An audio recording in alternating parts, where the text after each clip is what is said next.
Good morning. Welcome into Hurrdat Sports Radio, AM 590, ESPN Omaha, ESPN Tri-Cities. I'm Ravi. Lulla. DB will be joining me shortly. Shane Schillerberg producing for us this morning as we are here live from the Pillar Exterior stage at Hurrdat Sports Bar and Grill. How you doing this morning, Shane? Doing pretty good. Doing all right? Yeah. Hey, it's the weekend, man. It's Friday. I when I do my intros, there's rarely does something like make me giggle, but this kind of made me giggle. I'll just play it again. Yeah. Kyle coming home. A little hiccup in the middle. Yeah, a little hiccup there. Yeah. Yeah. That's kind of made my day. I don't know if we can top that. It happens to the best of us. You get a little frog in your throat while you're on the air. It's Kyle coming home. Yeah. I don't want to laugh too much. I feel like it's bad karma for somebody who talks on the air every day. But it is always a little funny when you hear a little Kyle coming home. It kind of sounds like some of those little clip outs you have of DB laughing. That's what that reminds me of. I hope you're having a great Friday morning. Yeah, a little bit. Whatever. Hope you're having a great Friday morning. DB will join me after he is done at Westside practice this morning. Speaking of high school football, it's Friday, so we're going to talk to our guy Mike Sautter at 9 a.m. Of course, we'll talk to Matt Vrzal to wrap up the show at 9:45, and we will talk to our guy Tim Verghese at 8 a.m. of Inside Nebraska. I always think it's a little bit funny this time of year, right? Because people start freaking out about, they hear rumors of all these injuries and things like that are happening at fall camp and whatever. And, I try and peruse the message boards of our fine friends here in the state of Nebraska to A, kind of support what they're doing, and B, just to make sure I'm up to date on everything. Every once in a while there's something in there that I hadn't heard about yet. So, you like to try and keep up to date as much as possible. But you also have to be real careful because message boards tend to sort of be a bad game of telephone, especially here in Nebraska, because people that are really, really into it are members to all of them.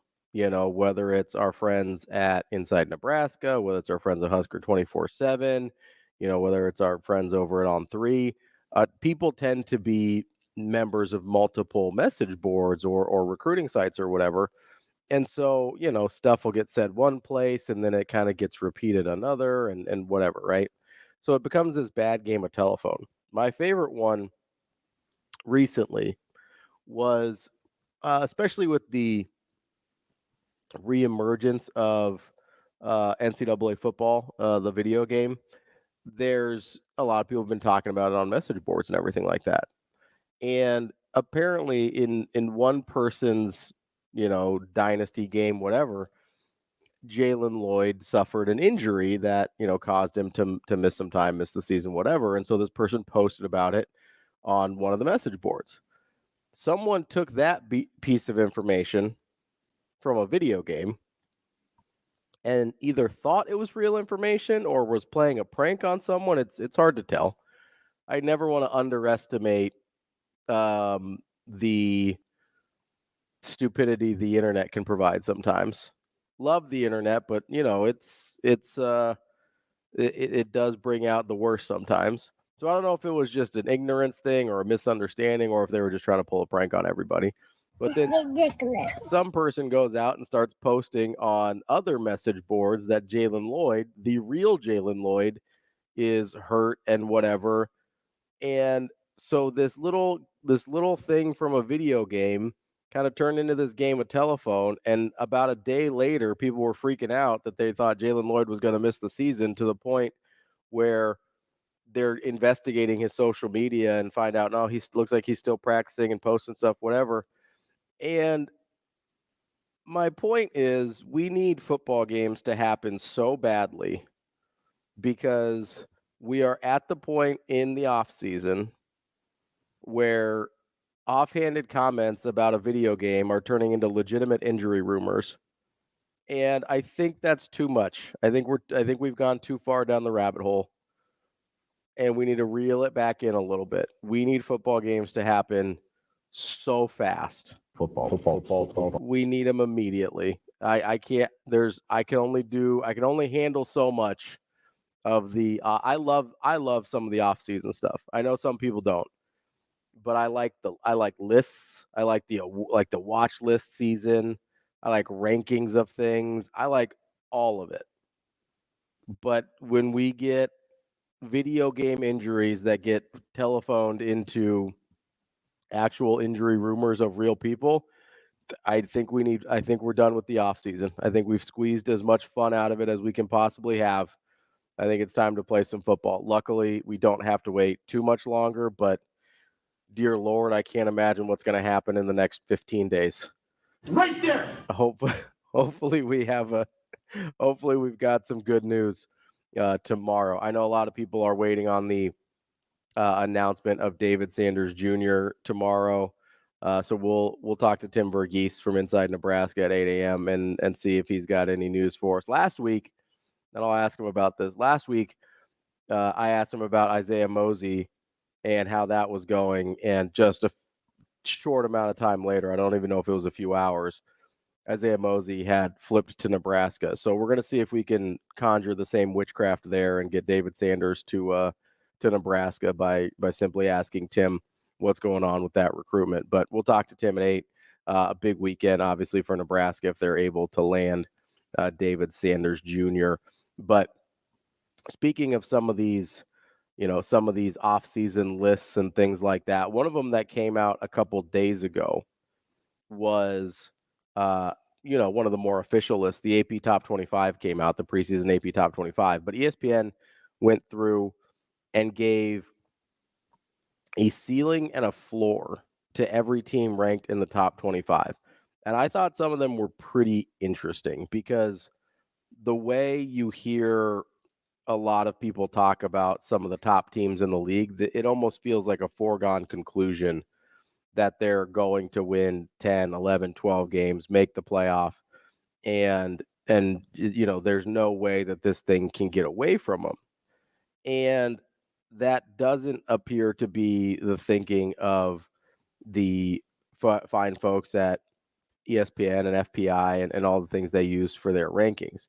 There was a couple of them in particular that I thought were super interesting. And the first one was Michigan, because I made an argument, I think a couple weeks ago at this point, that Michigan, there was a world in which Michigan kind of got off the rails here.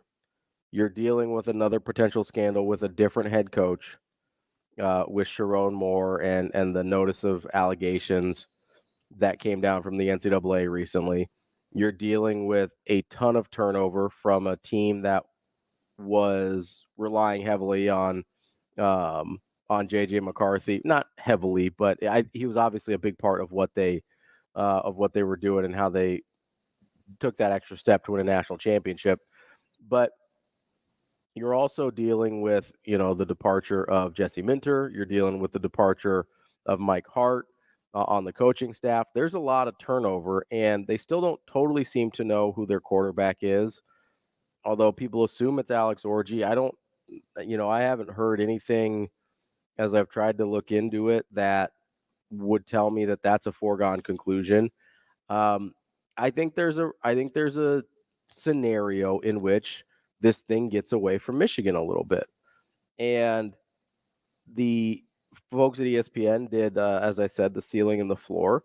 The ceiling for Michigan, I think, is right. They have them at 11-1. I could see that scenario, although their schedule is pretty tough. They face number 4 Texas, number 3 Oregon, and number 2 Ohio State, although only the Ohio State game is a true road game.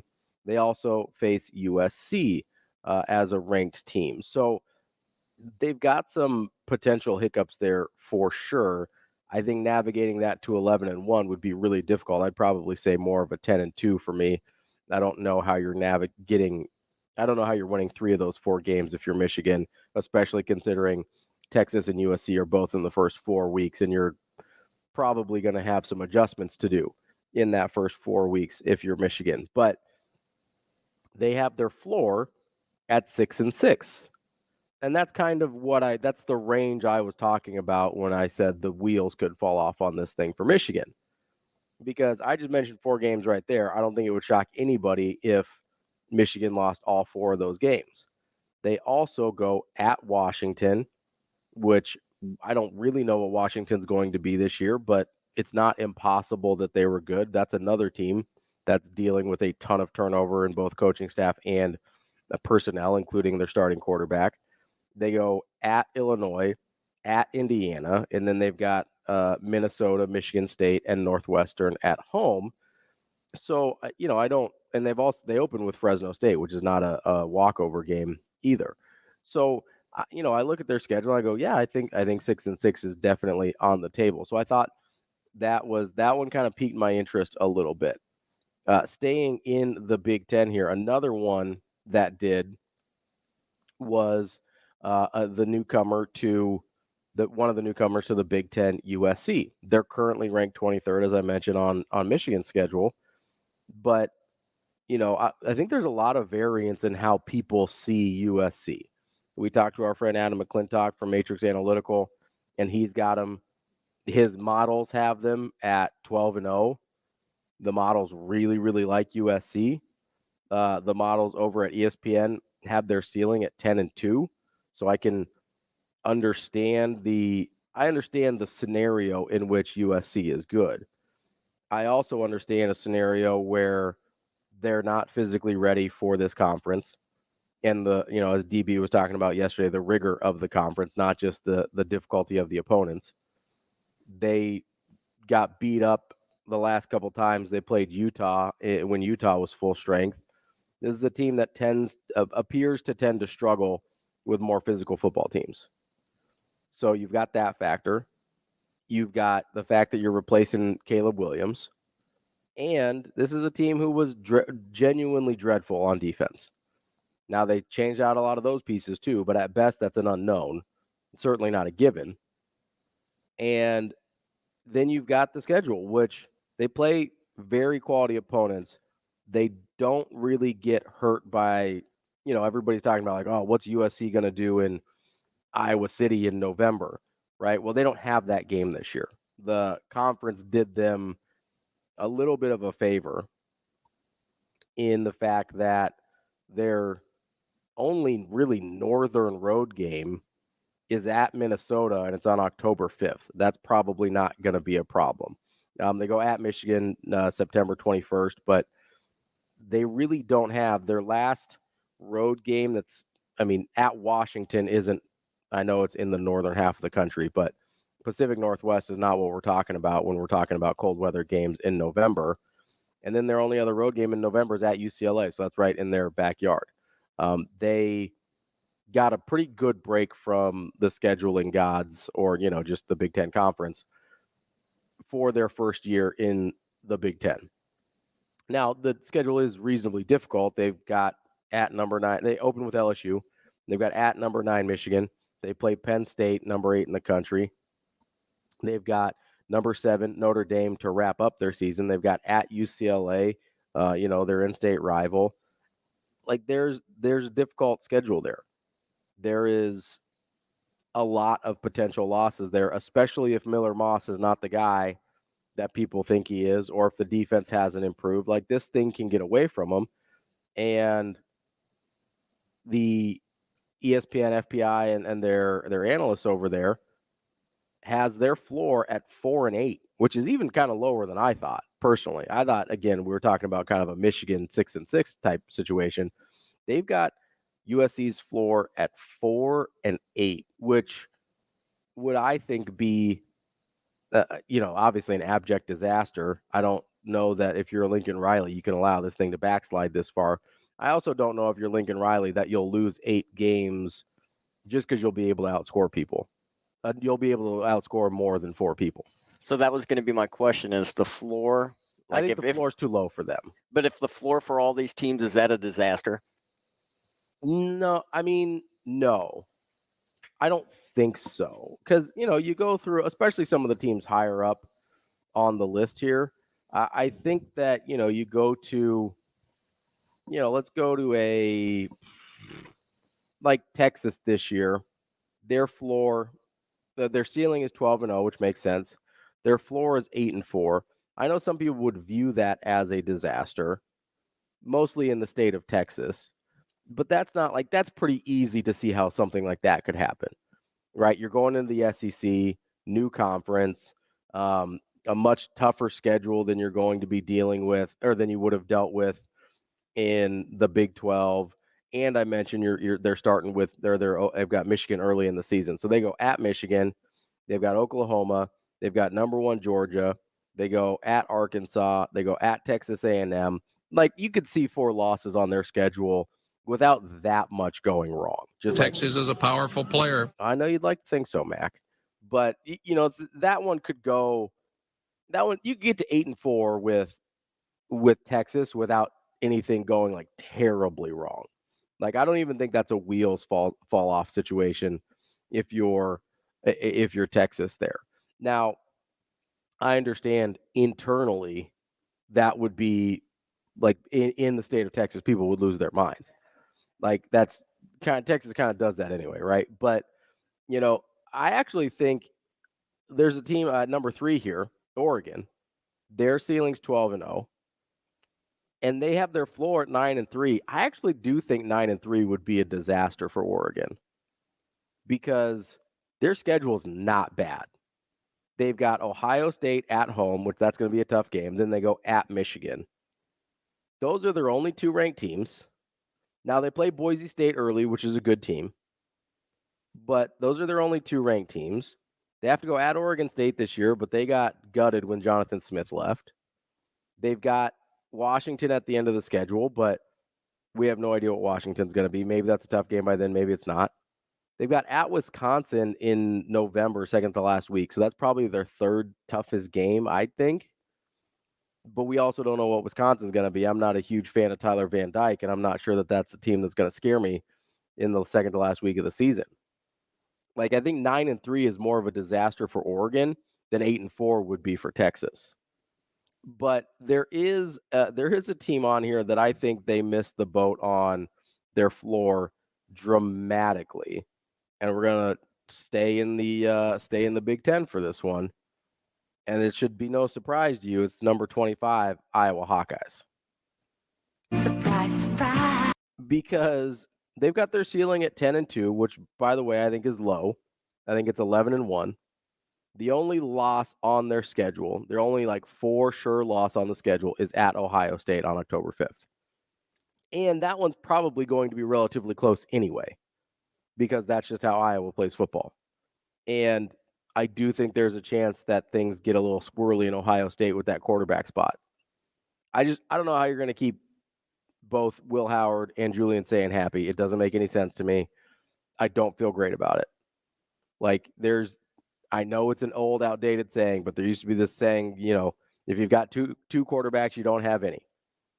And that was generally talking about when you've got 2 guys and neither one of them separates themselves. But I also think it matters when you don't have a clear leader in that room. I'm curious how that plays out with Ohio State. But at Ohio State is the only schedule loss for Iowa for the Iowa Hawkeyes. Outside of that, I don't see a world in which they lose even 4 games. I mean, I've been pretty clear about the over 7.5 being a mortal lock, but they certainly aren't losing 8. I don't care if Cade McNamara is as bad as it sounds like he might be from preseason reports. I mean, there's talks about him throwing 4 interceptions. They could literally play defense, special teams, and hand the ball off every single time, and they would win more than 4 games. I guarantee that. They've got Illinois State and Troy on the front end of the schedule. That's 2 right there. No questions asked. They're going to beat Northwestern because Northwestern doesn't have the athletes or the firepower to overcome Iowa's execution. That's 3 games right there. They've got Iowa State at home. They've got Washington at home. They've got Wisconsin at home. They've got Nebraska at home. Their road games are at UCLA, at Maryland, at Michigan State, at Minnesota, and at Ohio State. I don't think Minnesota's very good this year. I don't know what UCLA is, but I don't think they're going to beat Iowa. And I don't think Maryland's very good this year. There's no earthly way this team loses 8 games. I don't think there's an earthly way this team loses 5 games. Like, I have never felt better about Iowa State over 7.5 wins as I have about basically any preseason win total that I can ever remember. This thing is, that number is at least too short. Like, that thing, you probably are getting more realistic at 9.5 than you are at 7.5. But the fact that the ESPN folks thought that their floor was 4-8 absolutely astounds me. I can't even imagine a world in which that's even remotely possible. It just isn't happening. The schedule is too easy. It doesn't even make any sense. And they don't really give any that's kind of my favorite part here, is they don't even really give any reasoning for it. They give a reasoning for the ceiling. They say, hey, no Penn State, no Oregon, no Michigan, or USC on the schedule. Yep, that's the reason. And you don't even have to beat Ohio State to make it to the Big Ten championship game. Like, this is all positive things for Iowa to possibly make the playoffs. And then their floor is 4-8. I would like a little explanation, ESPN, because it doesn't make any damn sense. It doesn't. Neither does the 7.5 number from Vegas. No, you're exactly right. I know I am. Thank you, Shane. I don't see it. I like the list. I like a lot of lists. I like the preseason stuff. But putting Iowa's floor at 4-8 is crazy people talk. I don't even like Iowa. I know it sounds like I do. I don't. I really hate Iowa, except for all of our fine people probably listening from Iowa right now. You guys are great. But in general, not a fan. There's no way this team goes anything less than 8-4. Lock it in. Coming up next, we've got more Hurrdat Sports Radio here, AM 590, ESPN Omaha, ESPN Tri-Cities. Welcome back to Hurrdat Sports Radio, AM 590, ESPN Omaha, ESPN Tri-Cities. We're live on Twitter, Facebook, YouTube. DB will be joining me shortly here on the Pillar Exterior stage as we get you ready for your weekend coming up at 8 o'clock. We'll talk to our guy Tim Verghese from inside Nebraska.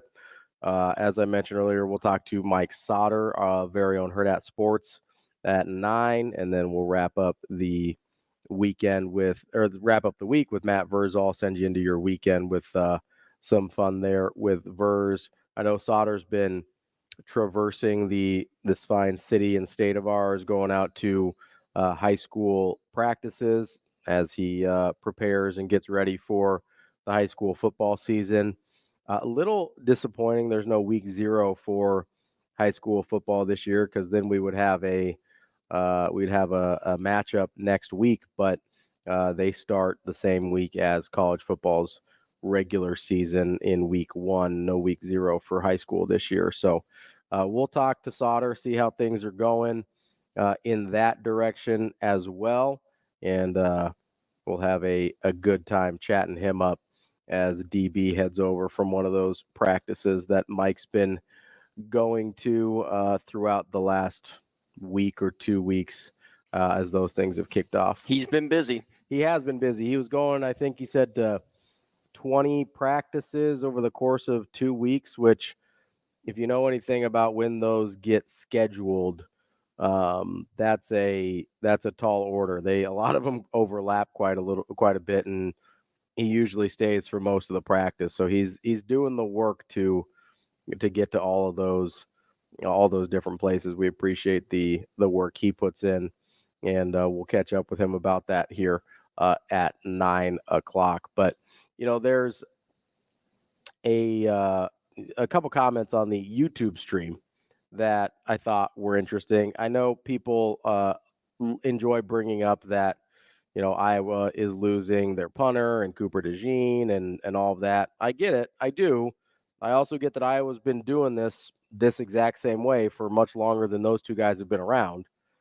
So I'm looking at a track record there of what they've been able to do and their ability to pretty consistently since 2018. It's been since 2017 since Iowa hasn't won at least 8 regular season games. So we're talking about that over under. It's been as long almost as Nebraska having not been to a bowl game as it has since Iowa hasn't won 8 games in a regular season. So I'm going off of their track record as much as anything. And then you got a couple years where they were 7-5. And then you've got kind of another run where they are very successful. And, you got a 12-2 in there. This is something they've been doing for a really long time in terms of finding a way to get to 8 wins, they haven't gone sub 500 like the 4-8 that ESPN was suggesting was the floor since 2012. And before that, it was the year 2000. They've done it once in almost 25 years. So that might be the floor of their program in general. I certainly don't think it's their floor this year in 2024. This is just what Iowa does. And until they stop doing it, I'm going to give them the benefit of the doubt in that area. And I also am of the impression that the offense can't possibly be as bad as it was last year. We hear Nebraska and Coach Rule and stuff talk about all the times, like there's just no way they're turning the ball over 31 times again this year. No. And we've heard Coach Rule say that. We've heard Coach Satterfield say that. Like, it's just not a thing that they're going to allow to happen again. And we take that and we accept it. And I know people are still a little paranoid about the turnovers, but I think most people believe them. I also believe there's no way Iowa's offense could be that bad again. I know Iowa's offense is always mediocre to pretty bad. Last year it was historically bad. It's not going to be that again. It's not going to be good. But if you get to just back up to pretty bad, you're talking about 9 or 10 wins on this schedule. You really are. Especially with how good their defense and special teams are going to be again and always are. I know that they're losing some pieces. If I'm looking at this from the outside, I am not worried about that even in the slightest. Terrence mentioned also, it's funny how you can be so optimistic about Nebraska's improvement but lack the ability to see anyone else's possible improvement.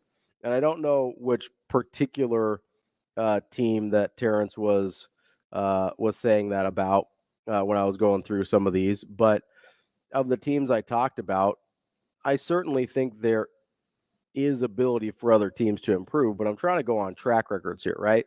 That's why I believe in Iowa. I believe in the track record at Iowa. I don't believe in the track record of Lincoln Riley, whether at Oklahoma or USC, to significantly improve his defense. Like, do we honestly believe that he was finally like, okay, this is the last straw? Like, now we have to get better at defense. He's been bad at defense for a long time, and he's just finding a way to outscore people, which is great. But now he's moving into a conference where that might get harder. So I agree they could improve on defense. Again, kind of like Iowa, it would be hard to be as bad on defense as they were previously. But you're also losing a quarterback that most people think is more special than what we typically see from our Lincoln Riley quarterback. Like, yeah.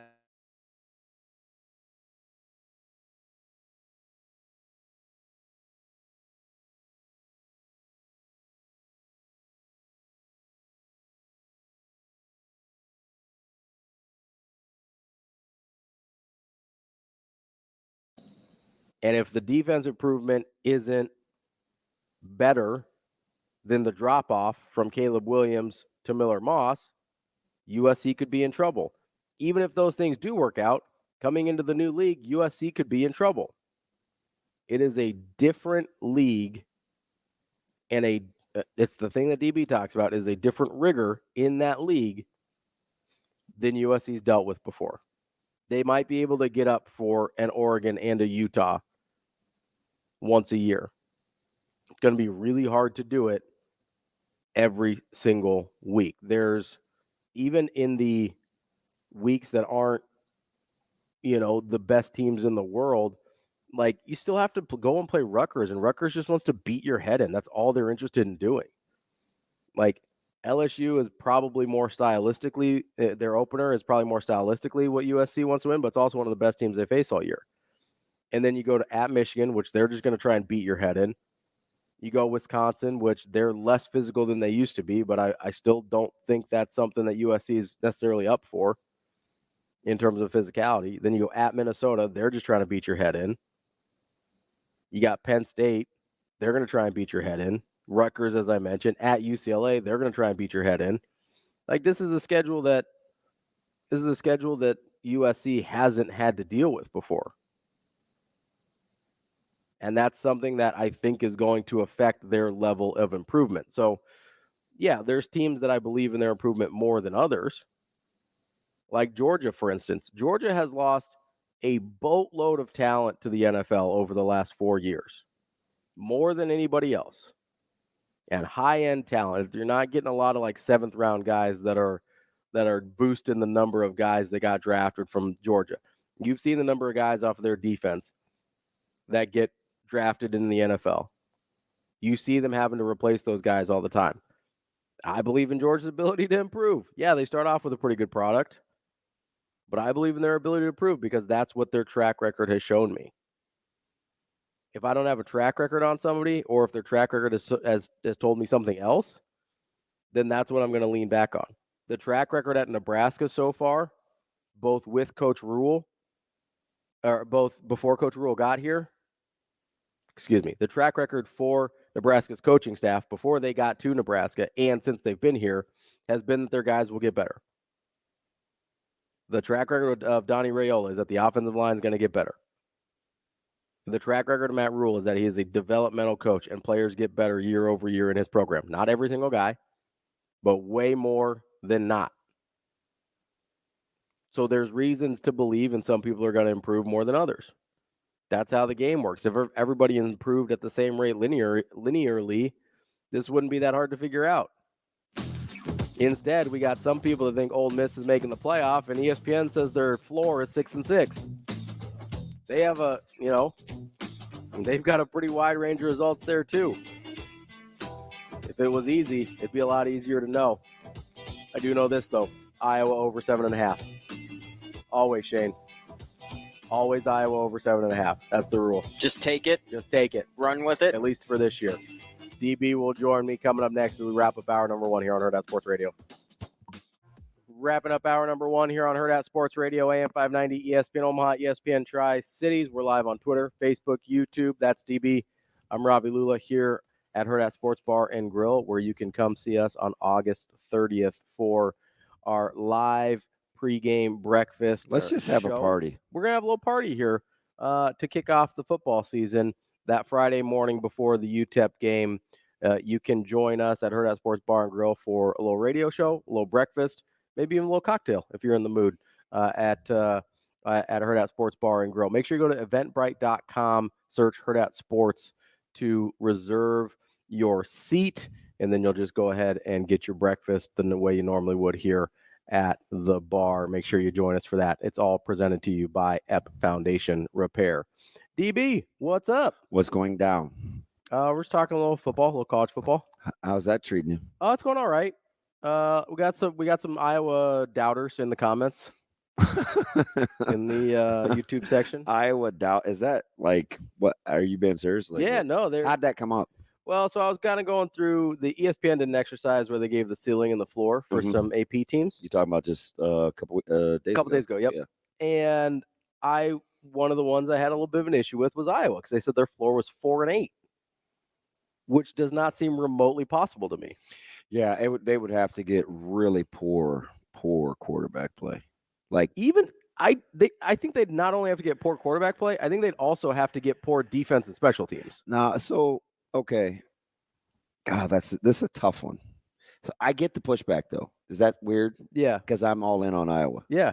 I know. And you're all in on, hey, why don't you just win using defense and special teams? Right. Yeah. Okay, but so there's two big things. Mhm. Even though I think they could be better defensively, they don't have DeJean. Yep. Like punt return, changing field, like which that's been brought up, and that's fair. So that would probably bug me, and they don't have Taylor. Yeah, and that's also been brought up. The field position. So like that's huge. It is. Like, so I don't want to discount that, but defensively, I think they're going to be outstanding. Plus, I have way more of an appreciation for Iowa, knowing how they do business. Like it's very, very portable within different players. They also just don't lose more than 4 games in a season. Not historically. I mean, a bad year for them would be 7-5. Yeah, and it's been since 2012 since they went less than 7-5. Yeah, it's been since 2017 since they went less than 8-4. So they're one of those teams, right? That, and they'll occasionally. What is it about? Probably. No, I'm going off memory because I'm going back to the 12-2 season.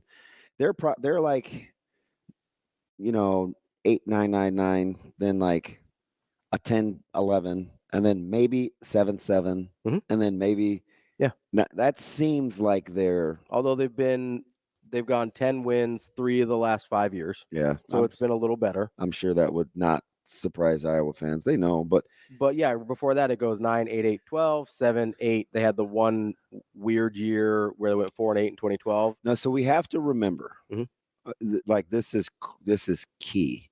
Will they get the block scores for touchdowns or the key return or the their pick sixes? Sure. Here's why I push. Those are the things, right? But they've pretty consistently got those. Yeah. Yeah. So that's where it's hard because those things feel like they should regress. It seems like to use the number 4 with Iowa seems way out of. I mean, it's been since 2012 since that number's been. That doesn't seem right, but I that would be my pause for penciling in the automatic. I think for them to go, they were so opportunistic with defensive scores. Yeah, I get that for sure. And it was crazy. I'm not. Here's why I push back on the quarterback thing of making them get to 4-8, because I think in order for your quarterback to take a defense of that level and make you 4-8, you have to actively be working. Like you have to. And I don't think I was going to call plays in a way that allows for that. So it's not just the quarterback play, though. Okay. It's also like how many touchdowns did they score on defense last year? No, I know. But I think for that defense to get to 4-8. Here, let me give it to you the other way. Okay. What they did in terms of wins was historical for how bad the offense was. Totally understand. That's not repeatable. No, the offense has to be better to get back to that level of wins. I don't think it has to be that much better to get back to like 8 wins. That's where I'm at, right? Like to get to the level I'm talking about where I think 10-2 is kind of a lock for me personally. The offense does have to get better. This is weird because it's not tangible. I'm only using words. I can't believe I've said this from the minute I knew what the number was. I can't believe that the total was 7.5. Yeah, no, like something is wrong. It's crazy. So, and the last time I remember feeling like this, Nebraska didn't get to the win total. Yeah, I get that. So like that doesn't make any sense. It's like, oh man, it's just a feel. I'm like, but Iowa's track record is better than Nebraska's. It's crazy, but I also think Vegas knows that. I do. Yeah, and I'm not saying Vegas has control. I'm saying Vegas is not. They're not putting that number out just to hand money away. But while I love your consistency and I love what they do, I do think last year was historical and it's not repeatable. I agree that what was done last year was not repeatable. I don't think they can get to 10 wins with an offense that bad. Yeah. I do think they can get to 8 wins. I think they can get over the 7.5 without dramatically improving the offense. Getting to 10 again, you're without Taylor, without DeJean, you're going to have to get a functional. I mean, he was so good. You're going to have to get a functional Cade McNamara, right? In order to get back to 10 wins without those guys. Yeah. And maybe you've got a functional Cade McNamara. Maybe you don't. DeJean is probably is Philly's one nickel. Yeah. But that's not the part you're worried about losing him at, right? You're not worried about losing him on defense. No, but I'm just saying, like, he was really, really good. Yeah, no, I know. But the thing about it defensively, and that secondary has some pieces. Yeah. Right? You got a pair, like, they're legit. Mm-hmm. But he does allow you, especially some of their techniques that they like to play and what they can give up. Like, he's tailor-made for that. Because Parker, now, they do recruit to it, so they do know what they're looking for. Yeah. Hey, if I want to be able to coach defense like this is the kind of guy I need. This is the kind of guy I need. This is the kind of guy I need. So I don't listen. That I'm penciling. I'm with you on that. Like, they know what they're doing. Yeah. But I don't want to downplay DeJean because he was. No, he's really, really good. He was amazing, and he allows them to do some things. Like, he was like coverall. You ever seen girls without makeup? I feel like I prefer, but whatever. I feel like I can say both that at the same time, that Cooper DeJean was incredible. Taylor, incredible. And that I expect the defense to not really miss a beat, right? We like at this level, and I know you're good up front. You have arguably you've got top two tandem at linebacker. Got great safety in the conference. Got great safety play. Like there is, and I know it's weird to talk about Iowa in this sense, but we do this with their defensive unit. I think it's justified. We do this with the top teams in the country all the time, right? Whether it's Alabama, Georgia, Ohio State, whoever, right? Yeah, but see yeah, I get it. But what you can't do is don't give me the high end grab talent teams, right? Okay, so but if you said Wisconsin's offensive line from 10 years ago, like if you said, hey, like they always know what they want their finished product to look like, so they know what kind of crayons to buy or colored pencils to buy. Well, let's use Oregon from 10 years ago, or like their offense from 10 years ago. Like they were recruiting at 9, 10, 11, 12 Oregon when they were winning games without being elite. Okay, that's fair. They were like a 15 to 20 recruiter. They knew what they were looking for. They knew exactly what they were looking for, and they recruited exactly to that. And they turned, LaMichael James into a freak, and DeAnthony Thomas into a guy that plays a national championship game, and even you want to go back to like Jeremiah Masoli, who nobody wanted. Like Marcus Mariota was a 3-star. Like this is what Oregon did. Wisconsin with their offensive lines. Like they knew exactly what they were looking for. They recruited to that. They developed to it, and we didn't care how many guys they lost to the NFL. We just assumed they were going to be good again, and we were right. Yeah. So I hear two things. Their consistency in development is their consistency in development. Mm-hmm. That's not you. That's what you're banking on. On Iowa's defense, yes. Yeah, 100%. The thing about it is what you don't know is what level of impact a guy like Taylor had. Yeah, the punting's the total wild card that I think is harder to quantify. You see how they did Nebraska? He did everybody like that. Yeah. That's the thing that I need this team to start on the 4. Okay, coach, got you. Like that's incredible. Yeah. And I guess so my question is, how much different is it for the defense if they start on the 15 instead of the 4? Well, you're being generous because that, you look at their special teams trends, it's through the roof. Well, let's call it the 20. Let's say it's a touchback instead. Okay, call it a 20 instead of the 4. How much? Yeah, and that's the thing that's hard to know. I don't know. Yeah, right. I can't quantify that. How much different is the defense? Because then I would have to go to like national averages when teams, average starting field position. Yeah, but then you're also, Iowa's a better than average defense too. So you have to it's really hard to quantify the impact that Taylor had. I know he had one. How many other teams do you think that we feel good about where we would say, oh, they're good at this and this, and they do it every year? Right. So, outside of the really top end, not a lot. I was an outlier there where they are so good at something that we feel so solid in. And I think the best example in recent memory is Wisconsin with the running game and offensive line. And you just counted on they had 15 good running backs in a row, and it didn't matter. It didn't matter what their name was. Didn't matter if they lost Melvin Gordon. Didn't matter if they lost whoever, right? Yeah. Monty Ball. The next guy was going to be just as good. And it kind of was. Coming up next, we're going to talk to Tim Verghese inside Nebraska here on Hurrdat Sports Radio. Kicking off hour number 2 here on Hurrdat Sports Radio, AM 590, ESPN Omaha, ESPN Tri-Cities. We're live on Twitter, Facebook, YouTube. That's DB. I'm Ravi Lulla here on the Pillar Exterior stage, and we are joined now by our friend from Rivals covering Nebraska, Tim Verghese. What's going on, Tim? Hey, not too much. How about y'all? Good, man. How's the morning going for you? Sound like you're on the move. Yeah. Heading down to Lincoln. I'm just pulling into the parking lot. Just give me 1 second, but I'm almost there. All good, man. God bless media availability. So, Tim, I'm hoping we can repeat a little bit of the magic we had last week. All right, I asked about Isaiah Mosey, and a couple hours later he commits. How about I ask about David Sanders Jr. and see what happens tomorrow? How you feeling about that decision?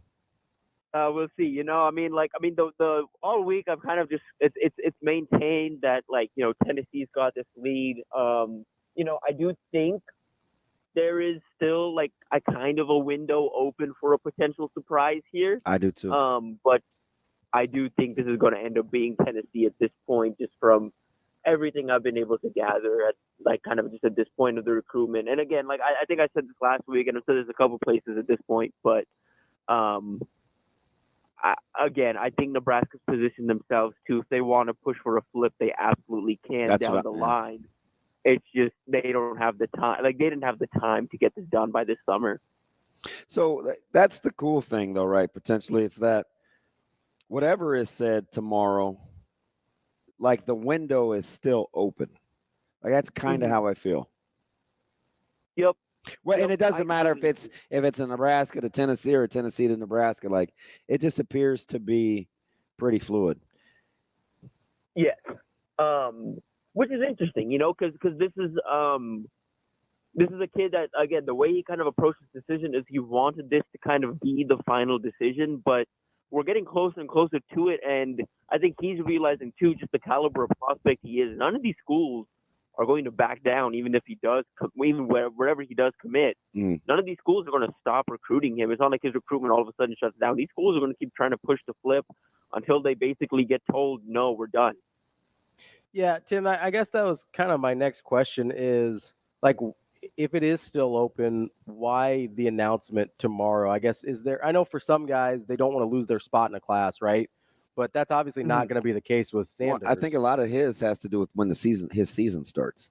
Right, but if the recruitment doesn't slow down anyway, what's the difference? Because you don't know that as a player. You think it sounds about right. I just want to focus on my season. It's just like some and then real life happens. High school naivete a little bit. Is that kind of?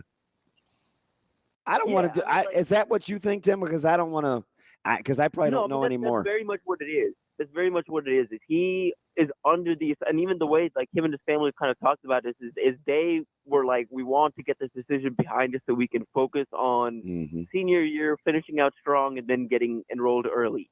But again, we're now just a couple of days out, and I think that realization is coming that, okay, even if I do whatever happens, and the thing is for him is okay, well, at least it's not 25 different schools talking to me. It's these other 3 schools that missed out on me when I dropped my top 4 and I committed to one. I remember, and this is just an unfortunate thing, kids and parents don't realize that, especially at the highest level, dropping these top schools lists doesn't really change your recruitment. I remember 2 years ago, David Hicks Jr., who was a 5-star D lineman, he's now at Texas A&M, but Hicks was he dropped a top 8. And I talked to his dad, and I was like, man, how are y'all doing? Drop the top 8. Is things slowing down for you? I was like, man, we really thought it would, but we still got 20, 25 schools hitting us up daily. Yeah. It doesn't matter. You're going to keep getting contacted. And it's kind of in the coaching circles, right? They know until that they sign, football is so much different than basketball or volleyball, right? Once respected players in those sports say they're going, they pretty much do. It's rare, but football, it's let's keep this thing going. Yeah, it's something, and that's the thing. For Nebraska too, Nebraska's going to probably be on the positive end of just maintaining dialogue with some of these prospects committed elsewhere. if they accomplish what they should on the field. They're in position to potentially flip some guys this fall, but so you can't really complain about it, when you're profiting off of it. But it is one of those things in recruitment that, it's frustrating for everyone. I think it's frustrating for the school that lands the commitment and then has to still fight to hold on. It's frustrating for the parent and the kid who assume that, a commitment means the recruitment's behind them and they can kind of, put that, because it is a stressful part of life, for them. And it's something they hope they can put behind them, but they're not able to let up until, these offers stop coming in and these schools stop calling. Let's go current here just for a sec, because there's one guy in particular that you kind of have the skinny on that seems so Nebraska early on that I got to get your feedback on it. And it's not the Terry that everybody's used to hearing about in terms of Michael, but it's the other Terry in terms of Joseph. Yeah. He's I've talked to him a little bit. You're talking about the 26th defensive lineman. Correct? Yep. Yeah. It's rare because I'm looking at 26 defensive linemen. Then I look at where he's located and what part of the country, and I'm like, is this a Coach White thing? It's a Coach White thing. It's a couple of staff members thing. They kind of did their due diligence when they were after his teammate, and so they've kind of done their due diligence and offered him as well. This is another just kind of fits what they like on the line. Like you look at the measurables, 6'5", 270 pounds, kind of reminds you of Keona Davis a little bit, just in terms of frame and upside with that frame. And I think that's what the staff sees as well. And he's got some top schools. He's not made it out to Nebraska yet. He's hoping to do that this fall. But at the end of July, when I reached out to him, I was like, hey, what visits do you have planned? And he was like, I'm not really sure yet, but it's between Oregon and Nebraska right now, just in terms of the schools at the top of his list. And so Nebraska's really fighting with a really good Oregon program that's trying to keep him on the West Coast. I feel like this is almost, it's irony, right? Because what's the school that I said, gosh, it just seems like Nebraska is going to meet Oregon on the recruiting trail. And you kind of walk through why. And I was like, yeah, it's interesting how they have the similar eye. And then I also think, we're talking about Rancho Santa Margarita. It's like the California thing is still relatively fresh for this staff. But with the introduction of some left coast teams, does that play into Coach White's strengths and how beloved he is in the state of California? Oh, absolutely. I think you're going to see, and actually, I just had this. I just talked about this kind of just a little bit, but with John Garcia, our national analyst who's based out of Florida. I think what you're starting to see on the trail is Nebraska's kind of pulling out of Florida a little bit, and they're investing some of those resources into California. If you go look at the offers, I wonder if that's a Coop thing. Yes. It's because of losing Evan Cooper, it's part of it. Losing Philip Simpson to Florida State's part of it. You've lost your ties. The thing with Florida is you need someone that's very familiar with that state, that people in that state have familiarity with. What kind of helps Nebraska and what's going to allow Nebraska to potentially spot recruit Florida in the future, despite losing these members of the staff, is there's Florida guys on the team right now that people, especially in South Florida, look up to. I'm talking about Ja'Cory Barney, Willis McGahee, Vincent Shavers, Dwight Boodle. Those four guys specifically, those guys have pull in South Florida. Guys in South Florida see those guys playing early at Nebraska, succeeding early at Nebraska. Nebraska's going to continue to be able to spot recruit Florida.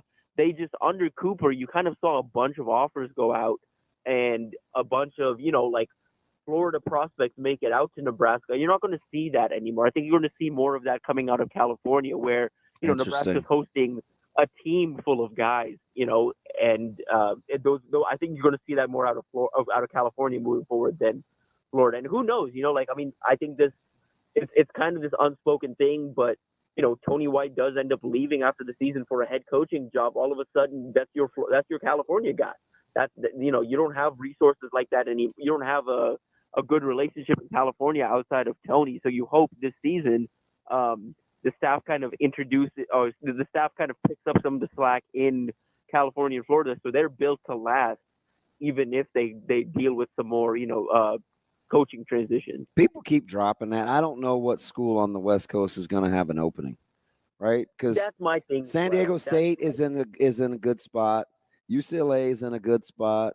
SC's SC. Like, I get it, but it's not quite as far-fetched as Rule to Penn State, because I never think that's going to happen. But I don't see anything coming open that's going to – he's going to leave for the right job. It ain't going to be any job. Right. I agree. I don't know if there is one in particular. I think I don't think there's one in particular, I think, on the West Coast right now that, like, would even open up after the year as well, just because the way the timing kind of worked out. But do you think he takes something potentially, not even on the West Coast necessarily, but like somewhere that can recruit the West Coast? Like, do you think that's in him, or do you believe he's solely looking to get to the West Coast? Yeah, I think so. I'm not sure. That's a great question. What I do think is he's so specific in his wants that you have to have multiple boxes checked, because he has a really good thing right now, and he's just getting started. So let's say it's a year or two in, and Nebraska is trending in the right direction. Imagine how much better his portfolio is in 26 than it is at the end of 24. And his options. I mean, right? Yeah. Like,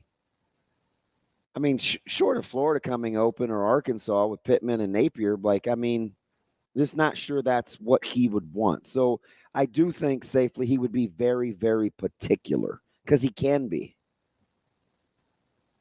Yeah. Which makes sense. And I mean, you're right, too. And you think about this defense, too, like year 3, year 4, he'd have his guys in the defense versus. And he's got a lot of young toys. Like, yeah, he's mixing and he's just now starting to be able to get into kind of his wheelhouse. Right. Yeah, you look at the bodies they're kind of adding to that room, too. Like, it is starting to look more like what he wants versus what he inherited. Yeah, we're talking with Tim Verghese from inside Nebraska. You mentioned the lack of ties, at least on the coaching staff, to Florida. We kind of saw them go and pick up in Jamar Mosey, a guy from an area they wanted to get back into. Like, is it just a matter of time before, whether it's a position coach or kind of one of these ancillary assistant coaches, that you expect them to add another Florida guy on staff, whether it's a high school coach or somebody else? Potentially. I don't necessarily know if that's a focus for them right now, though. Like, they especially in these next couple cycles, there's so much in the 500-mile.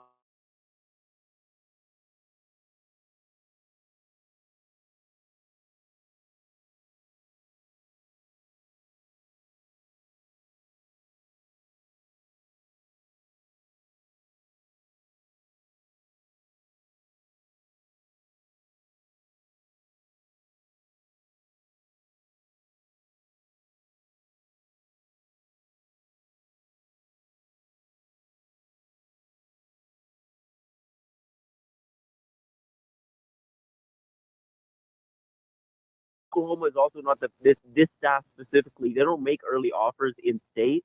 And so that's giving Nebraska this opportunity to kind of go in and make an early impression. And are you talking about guys like Taj, like Overton maybe, or somebody like that?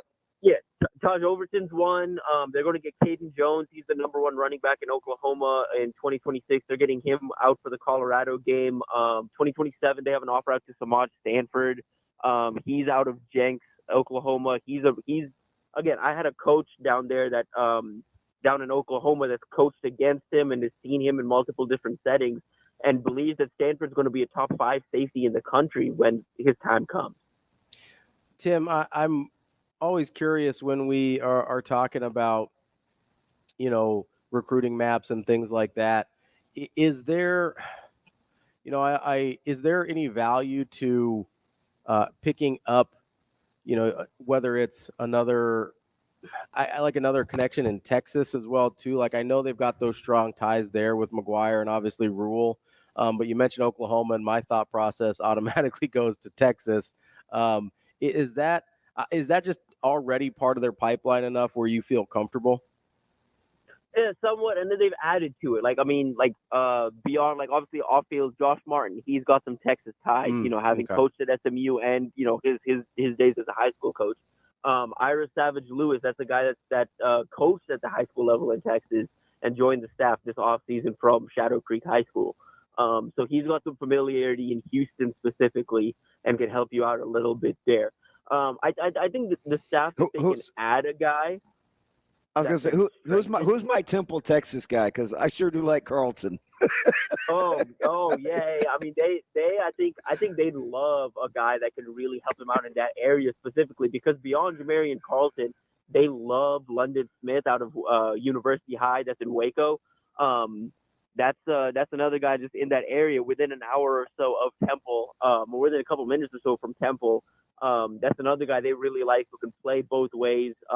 There's a couple guys coming up at University High, I think they're really high on right now. So they'd love a guy, I think, in that region if they can find it. But I think they're really using like Rule's relationships right now, because those guys grew up watching Rule at Baylor. All right, let's fast forward to today, right? You're there early. You're ready to go, primed and locked and loaded. What is TV looking for in this window to maximize? Yeah, actually, so I did a notebook last week on the summer enrollees, and the only two positions I didn't get to was the quarterbacks and the DBs, because there's just so many summer DBs they added that I'm going to knock them all out at once. So I'm just probably going to be posted up with John Butler for the 15-20 minutes we get, and just taking notes on all of them, including Caleb, as I can today, just to kind of figure out what they have, because they have so many different. I'm very fascinated by this new DB room. Like it is, there's so many different bodies. I just recorded a video with Steve Merrick, just like predicting how much these freshmen will play, and going through that DB room. There's so many different bodies that can do so many different things, and they all have so many different trajectories too. Like, some guys can play corner and safety, and what type of safety they can play is so different than like other guys, and so I'm just fascinated to see what they have, and I'm really curious to just really hone in on Amari Sanders specifically. That's the guy that's earned. I'd like to say we brought Sanders up 3 months before anybody thought about talking about Amari Sanders. Like, I thought after watching him in the offseason, I'm like, I don't know if he's fit. Like, we'll see if he can hold up physically, but from a movement standpoint, he's pretty fluid.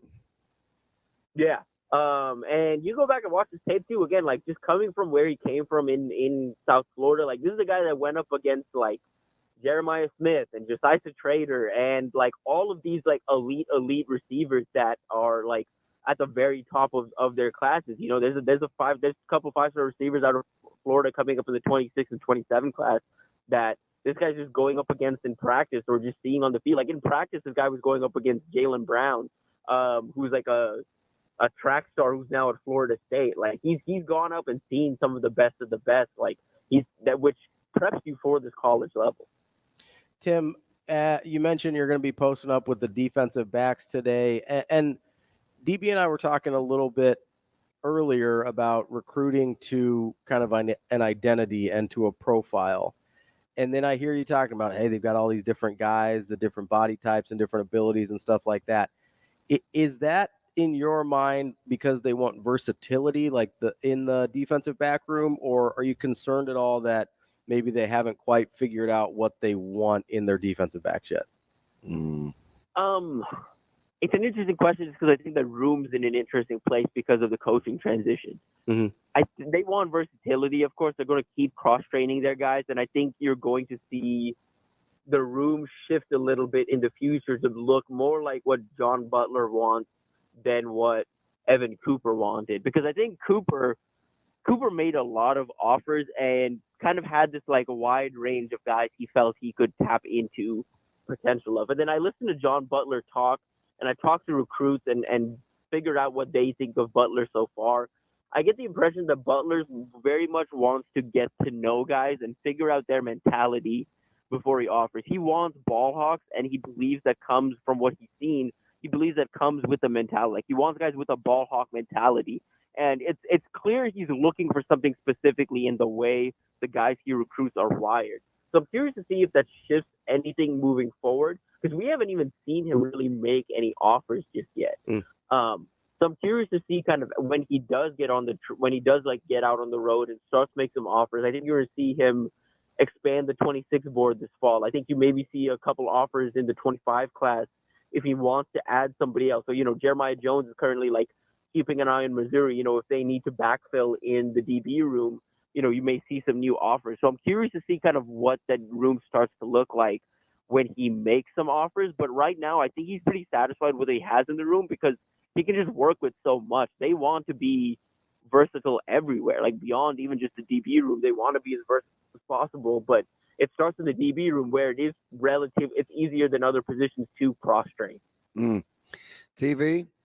So the thing about the cross-training is, like, let's say I don't know, hypothetically, let's say Buford Keys, Quees, may be like the number 2 free, but the number 1A corner, right? Like, do you think Coach Butler wants to stay with that kind of ability when you talk about cross training? Because sometimes it's hard to look at that depth chart and think, oh, if such and such happens, then it's this, because they're always going to try to keep their top 6-7 DBs in the fold. Like, you think that stays the same to continue to be multiple within the secondary? Yeah, I mean, I think so. Outside of being like a true corner, right? Mm-hmm. Right. Like that is something I'm curious as well, because like just because of that, like that current question mark they have at that second corner spot opposite Tommy Hill. Like the way like Steve and I discuss it is, we think Buford's probably going to start the year as cornerback 1, but then it opens up to where you have guys like like Amari Sanders potentially rotating there, Jeremiah Charles potentially rotating there. When he's healthy, Bly Hill rotating there. You potentially think they're going to keep rotating guys and eventually settle on a true guy, but they rotated so much last year.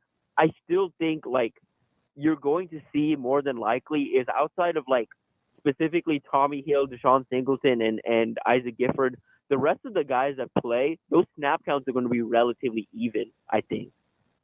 That's Tim Verghese from inside Nebraska, our friends at the Rivals Network. Tim, we appreciate it as always. We'll talk to you next week.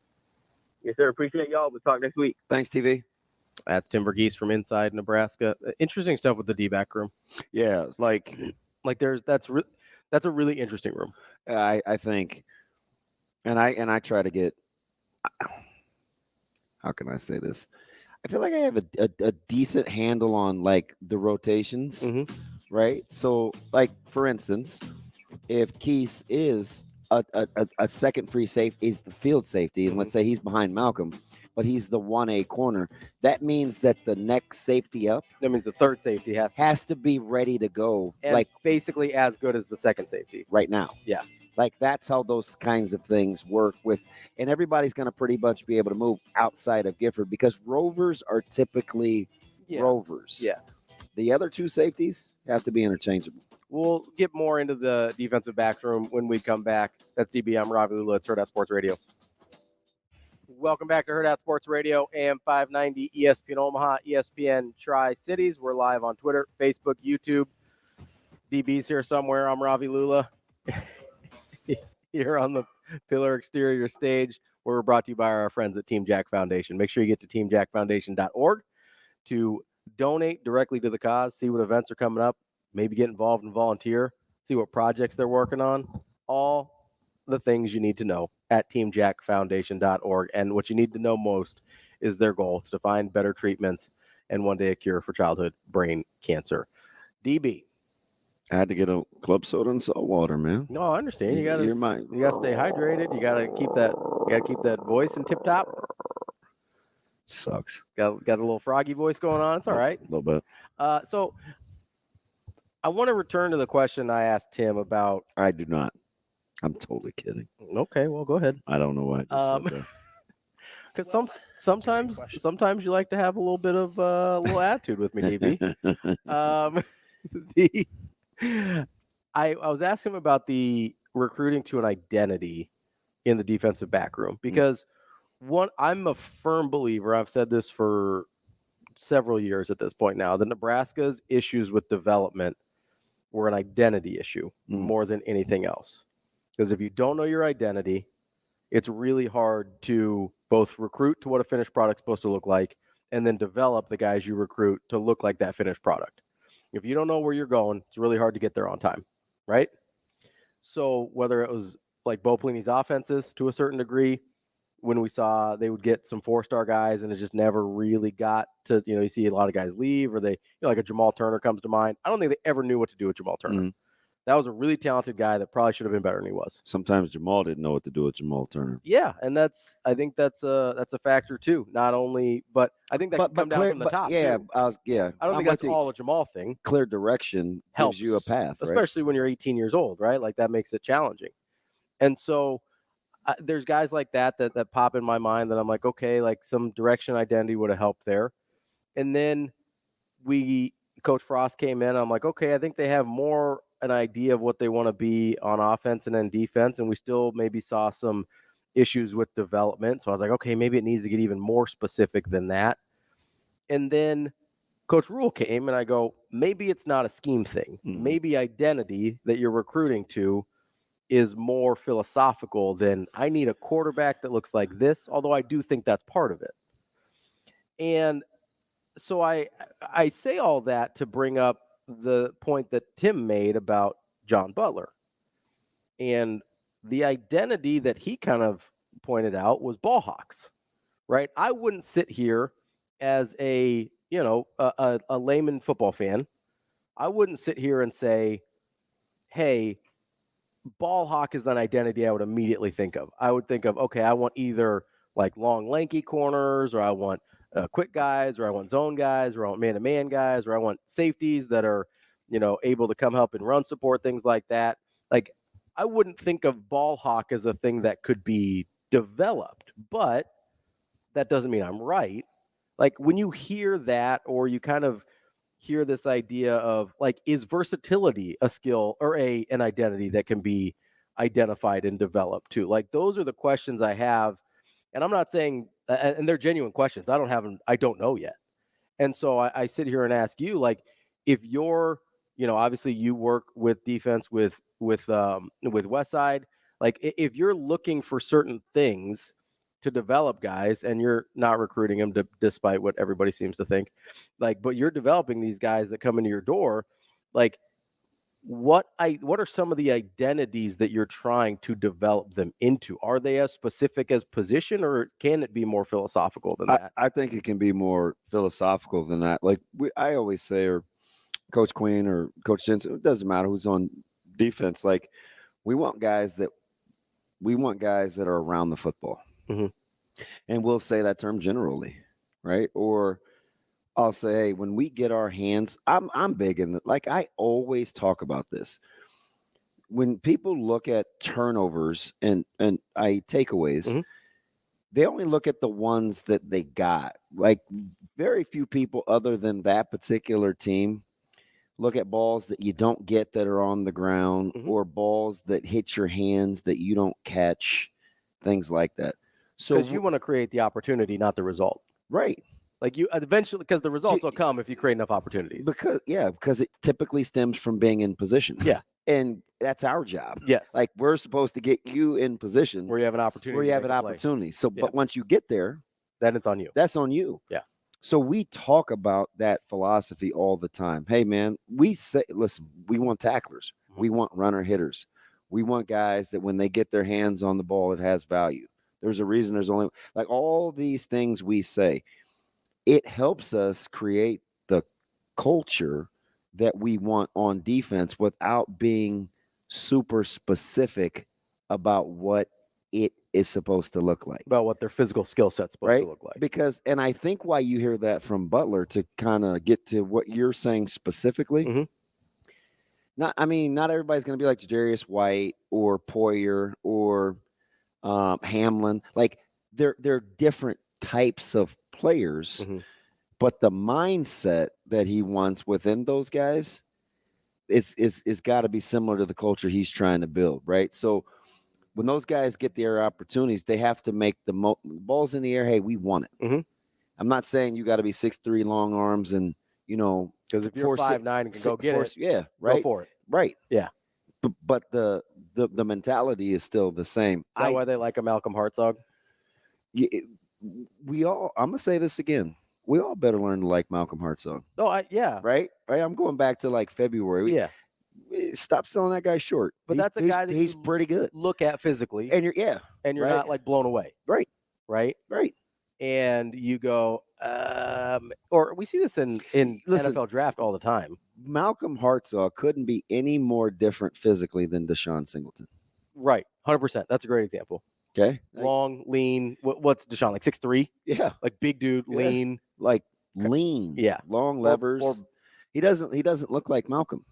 And then you got Tommy Hill, who's somewhere in the middle. Yeah. But Malcolm has more career interceptions than Singleton does. Yeah. So are you going to tell Malcolm that he's not a ball hawk? Right. Yeah. And Deshaun is. That's right. That's where it keeps you clean philosophically. So, I mean, because we forget that Malcolm 2 years ago, I think he led him in picks. Yeah, as a freshman. I think so. I think it was like 5 or something. Like he had a good number. So is that, to me, that seems like it would be harder to identify and develop and coach to. Not as much as you think. I get why, because it seems generic. Not that it seems generic, because it seems less tangible. Like what? Same. Well, okay. It seems less. It seems too. Yeah. It seems too like in the ether. Like it's so when you're watching film. Yeah. They're just guys that naturally are around the ball. Mm-hmm. Then you'll go back and look at their traits. Okay. Do you know what I mean? Yeah. Like, gosh, this guy is always around. Because so you let the film dictate who you look at, and then you go check the measurables versus the opposite. Now you have to get your mind around what his measurables was when he hit the combines. But do you think people were more in love with Mike Brown's instincts and his tackling ability or his measurables? I mean, I don't know his measurables off the top of my head, but I would guess instincts. Yeah, because I think they were pretty average. They were good. Yeah, they were good, not great. Yeah, they were fine. Right? And he's 5'10". Yeah, he's not a big dude. Right? Well, and the guy I think of all time is Bob Sanders. So not a big dude, a small safety. Now, the reason he's maybe not as great an example, because they don't really use true freeze anymore. Yeah. Right? Like, it'd be interesting to see Ed Reed play. Now, he's Ed Reed, so he could find a home, but he's a deep hole guy, right? Yeah. Like, and those guys are less around concept-wise. So, but when you look at him, you're like, I don't know if I would build this guy in a lab. I do know he's always around the football. Yeah, I know he can play football. He's always around the football. And as long I as want guys, the measurables aren't so bad that they're disqualifying. So he's a guy. So I use him and he was highly rated coming out of Phoenix. So I'm not thinking like he was like not. He's but not a walk on or anything. Now I'm not so sure that would be a guy because what's the first thing? He tested this, and he was this and this and at the camp. Brown was a guy, yes, like the coaches. Like you rolled his tape, you're like, this guy's everywhere. Mm-hmm. Right? Like he's a really physical corner because he came in as a corner. Yeah. We didn't really move well enough. Yeah. As a corner. So he got moved to the hash, right? But he was still the hawk. Yeah. So you can see it when you watch it. And if it's eye-popping enough, then you maybe get into the measurables. Because there are guys because you can go the other way. There are guys that can test really well and run 10-800s and all this. And then you roll the film and you're like, why don't they make more plays? Taylor Mace. Right? Like you've seen guys like that, though. 100%. That's man, that's an interesting conversation. Coming up next, we'll wrap up hour number 2 here on Hurrdat Sports Radio. That's DB. I'm Ravi, Lulla, AM 590 ESPN Omaha, ESPN Tri-Cities. We're having an interesting conversation about development and identity, and specifically to Butler's comments, right? Like, because that's where it stemmed from, right? Off air, we took it a bunch of different directions, but I do find it really interesting because it does remind me of another guy we're going to talk to later, actually, that talks not the same way, but it's sort of like connected dots in my head. Whenever I've asked Verz about the types of offensive linemen he likes, he never talks about physical characteristics, ever. He talks first and foremost mean, He wants him to be mean. And then hands and feet. Yes. Or feet, then hands. Yeah, he never talks about, I want him to be 6'8". Yeah. I want him to be 6'2". He never talks about physical characteristic. Now, if you want to talk feet and hands as physical character, like I get it. But in terms of what we consider typical body types, measurables and body types, never crosses his mind. Doesn't care. No, it's like if you're 6'7" and can do all these things, great. If you're 5'11" and can do all these things, great. I don't care. And so it's just, I mean, if like on a local level, I'll give you a couple. Okay. And I think I can do this because it's the same school and it's relatively harmless. Okay. Devin Jackson and Xavier Watts are vastly different with their physical attributes. Okay. Yeah. Okay. Yeah. DJ was, I mean, he's a 100, 200 guy. Great. He could hurdle. Mm-hmm. Tremendous athleticism. Mm-hmm.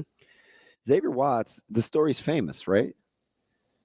Sophomore year, he camps, doesn't run the times that Nebraska wanted to see. Right? Yeah. But then you rolled film, and they're years apart, but I'm just using both because it's to your question about physical attributes versus kind of the philosophical concept of give me ball hawks. Yeah. Go back to the year that Burke won in 2018. Was it 18? Somewhere like where Watts was clearly the best player on the field. Yeah. He had 1,000 catches on offense, he had almost 20 tackles on defense. Mm-hmm. Like, he's just incredible, right? And you're thinking to yourself, wait, let me go back and see what this guy's measurables are again. Oh, wait, it doesn't matter. Yeah, it's like, okay, at what point do I stop caring? So that's the difference, right? Yeah. You could go Avante Dickerson, tremendous measurables, versus very highly recruited. I can't even say Brett's because Brett's has great measurables. Caleb, right? Guy that wasn't supposed to be very athletic. Mm-hmm. Like, it just depends on what you're. But like roll tape of Caleb's junior year state title game, where he hasn't sophomore. He's okay in the state. I mean, he's great in the state title game, but he wasn't. He didn't look. No, but I mean, in terms of like impacting a football game, the way you're talking about Xavier Watts impacting a football game, right?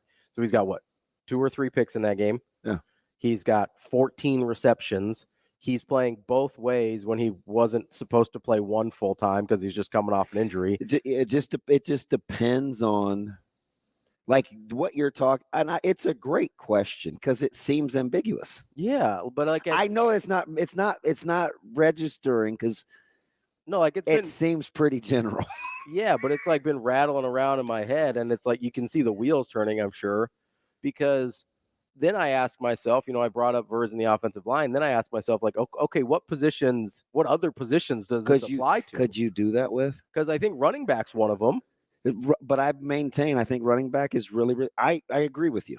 Yes, I think running back is really, really, really difficult. How many different types of body sizes and 40 times and quickness and whatever? I mean, Jerome Bettis and Warwick Dunn played the same position in the NFL to both success. Yeah, one of the most difficult comps of all time, but arguably one of the greatest. And it's not arguable. One of the greatest high school players I ever coached, Calvin Strong. Yeah, I'm not sure outside he was as good as he was. Outside of his balance, that I would, if I was in a lab, you take any of his physical characteristics because his other great one you couldn't see. Is it vision? Is his toughness? Oh yeah. His toughness. He just kept going. He was incredible. It didn't matter what the weather was, who you were playing against. He was the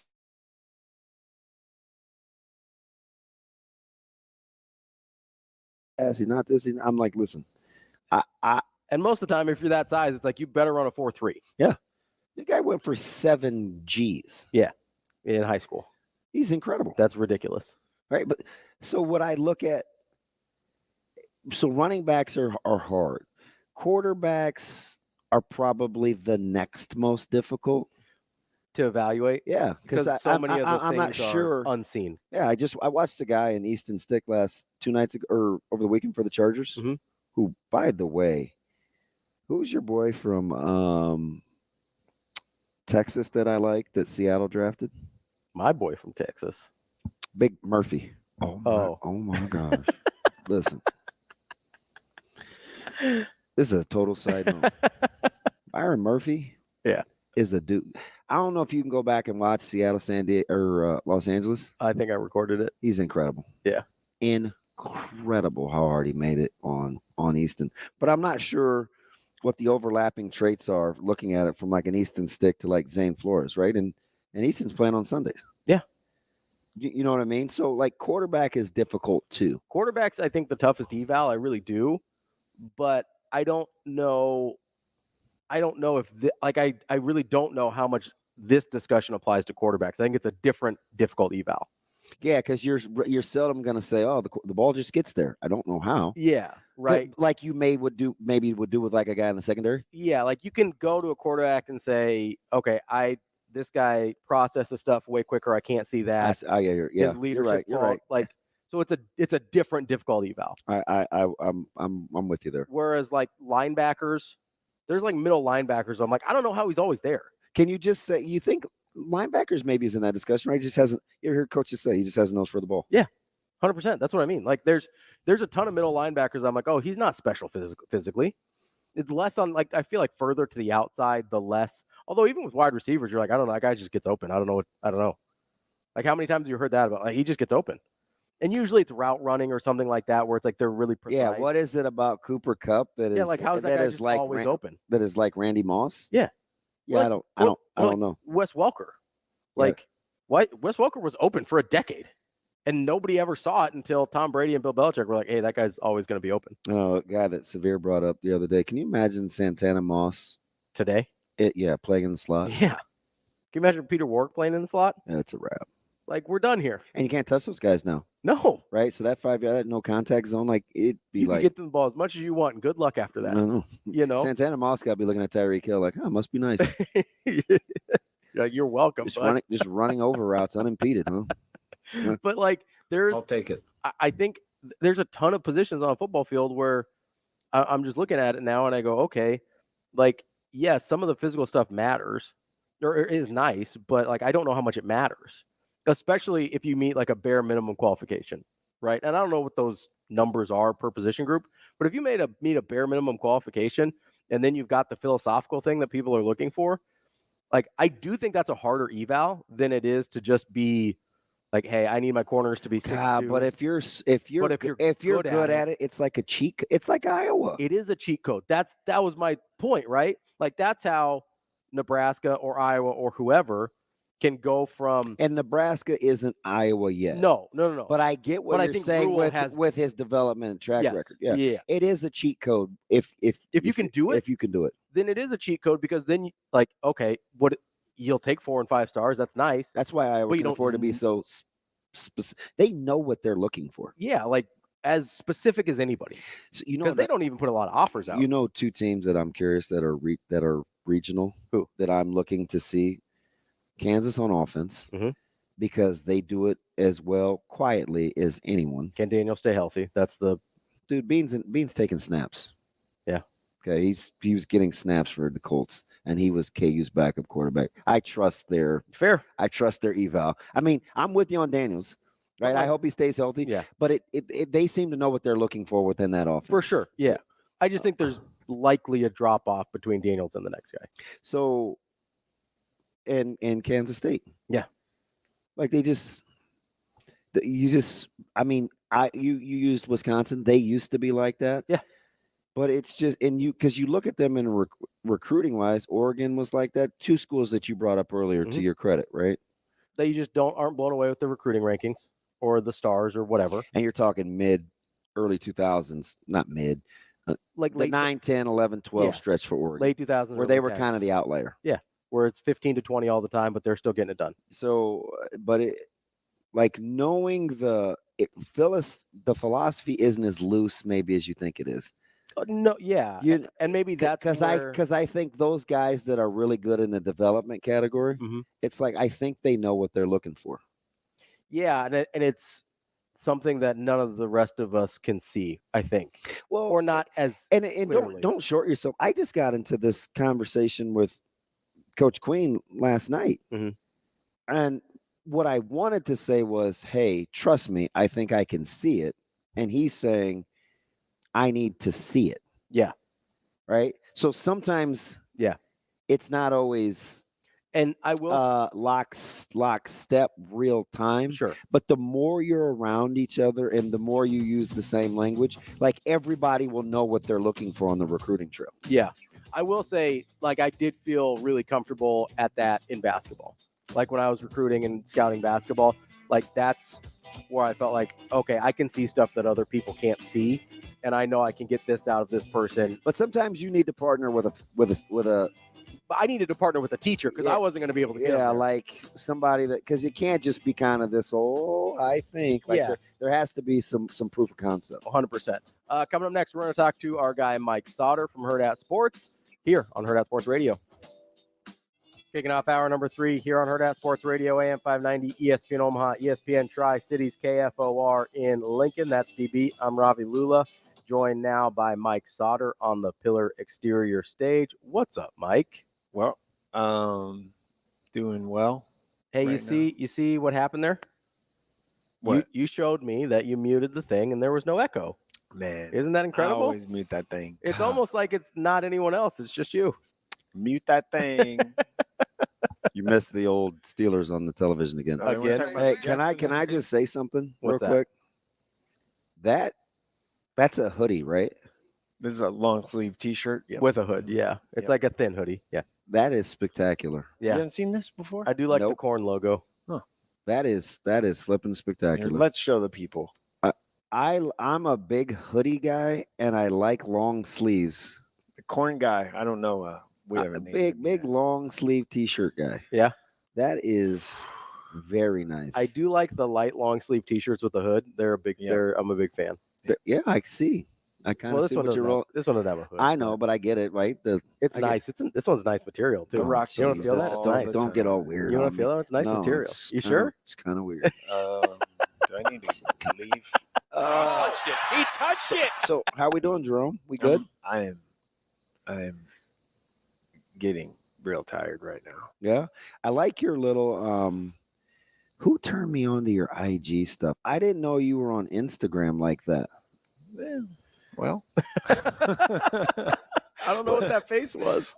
Right. He looked at me like I don't want to date you. I'm just saying, for a couple years, what was the weird, goofy wink, man? Like I don't use IG like that, man. I don't walk around with a camera. Goofy, dude, like a female influencer. I don't walk around with a camera for nothing.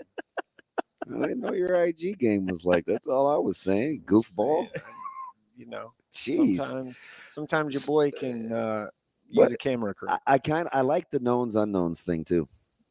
Yeah, that's just my. That's a couple years ago. Yeah, because I remember talking about that earlier. Like, I want to be different. Mm-hmm. That was a good thing to settle in on. Yeah, it's just, and it's, I try and explain it every time because not everyone watches the video, every single one. But reminder: the knowns when I talk about that are players or position groups that return a lot, so you kind of know already. And the unknowns aren't players that are like, oh my gosh, no one knows about this person. That's not what that means. It means players or position groups that lost a lot. Yeah. Like, everyone graduated or something, so it's unknown. Like, who's gonna step into that role? So here's a couple names that could. I mean, that's what that means. So you've been hitting your camp schedule too, right? Like you kind of tried to stick. I knew Papio threw you for a curveball with the weather early. I'm getting them tomorrow though in the morning. And I added another one because. By the way, we were the only ding dongs that were out there in the rain like that. Yeah, 100%. It's incredible. I'm like, who thought this was a good idea? You should have seen him reenacting, avoiding the flooding in the dark against the wall over there. Man. Oh yeah. You're doing like a little Mission Impossible deal over there. Dude, he gets joy out of that. I'm like, what? Like at one point Monday morning, I mean, it was like raining in sheets, and I'm like, why am I out here right now? Yeah. And then, oh yeah, so he acted like he didn't have any friends. He stood over there in the corner. Nobody even noticed him for like the first 15 minutes. I'm like, yeah, enjoy this weather out here. Yeah. I know you're thin, but you can't dodge these raindrops. It was, I did. At the end of practice on Monday, even Coach Lamanji saw me. He's like, wait, you're still here? I go, yeah, I stay for the whole thing. I always do, like as much as I can. I don't show up for 5 minutes, get a couple photos, get a video or whatever, or show up at the end of practice and get an interview and then bounce. Like I don't. Well, sometimes that's all people have time to do. But in your job where you give thorough breakdowns, you like to be thorough. Yeah. Not everybody can be in the thorough breakdown business. It's just not what I do. Like, You're a thorough breakdown guy. Yeah. And because people ask you questions. If I'm going to practice, I'm going to practice. You ain't just doing drive-bys. Talk about practice? Yeah. So, like, educate us. So let me ask a question real quick. Yeah, go ahead. Real quick. So a known unknown. I'm trying to get a good example here, right? Okay. Oh, Ravi. So let me have a drink of coffee first. I know you were out at West Side on Monday, right? Mm-hmm. So let's say, even though people know who Braylon Warren is, does he count as an unknown? He put him in the unknown. Yeah, he's an unknown. Yeah, because he hasn't started for West Side. Because he's thrown 3 passes. Just to give people some context of like, okay, Braylon Warren feels like a name that we hear, right? Yeah, right. But he's an unknown in terms of high school football because he hasn't produced on the field yet. All right, I just wanted some clarification. That's how I break that down. Okay. I mean, you're not making an assumption out of guys that have done well on camp circuit and stuff like that. Yeah, I clearly know, like there's a level of ability there, all that stuff. But yeah, you have to be a little. Yeah. Do you like seeing? You've done this long enough, so I may know the answer. But do you like seeing teams like close to one another? Or are you good at like seeing one thing on Monday and having a good frame of reference for a Thursday? Well, there's a reason. Or do you stay in the moment? Yeah, no, there's a reason why I went to West Side and Millard South on the same day, because I wanted a mental, keep that fresh and a comparison of, Do pads and no pads matter? Yeah, not really. I mean, no one's really like tackling right now. At least I haven't seen that. Yeah, you missed this morning. It's incredible. I haven't seen anyone like go full just good on good tackle yet. I will say Millard South, one thing that they did that I guess I haven't seen at a practice that I've been to, and I don't go to practices during the season because I want to be distracted. And they're different. Yeah, they're totally different. I don't care about your game plan for Friday or Thursday night. I really don't. Like, I could care less. Couldn't care less. Yeah, whatever that word is. But it's a conjunction. Yeah. I one thing that I really was, it was like, holy crap. Millard South went good on good with their offense defense. And when I say that, I don't mean the lines. I mean, it was like a 15-minute period of their receivers or pass catchers, can't really call them all receivers, going against their top DBs, just one-on-one, 20, 30, 40 yards in. That was fun. Like, I enjoyed watching that. It was really fun. And you just get to see a lot of different stuff if you're there the whole time. And I don't know, I enjoyed my time. I'm exhausted right now, to be completely honest. It's the whole, today was 3 days in a row of sleeping on the couch, waking up before 5. All right, hey, let's stick to the teams. I don't care about your health. We're all tired. It's all right. I don't enjoy opening the shed at 5:05 in the morning either. Hey, but man. Nobody wants to hear about that. Hey, man. Let's talk teams. Before we get to that, what? Yesterday morning was a lot aggressive for me because I'm a stay upper, not a wake upper. I like staying up until midnight 1 versus waking up way early.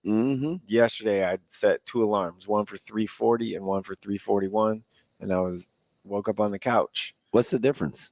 Why didn't you just so I wait up, so I would get up, so I wouldn't miss it. The alarm. And that hour 25 drive to Columbus yesterday morning in the fog was a little. Columbus High? No, I went to Lakeview. Oh, okay. They're gonna be good. Yeah, I saw them in 7-on-7. I'm like, if they have any sort of line, they're legit. Line, they got a sophomore. If he can get an inch or two, I stuck around to watch them, especially after day 1 where they had success. I'm like, I already know he's a good coach. I wonder what he's working with up front. Yeah. He is not just a good coach. He is a fantastic coach. Like, there is a reason that when a job opens up in Class A or whatever, they call him. Yeah. Every time. Because I'm telling you, like, you're talking about Coach Frenza. Yeah, Coach Frenza at Lakeview. Every single detail of his practice was on point.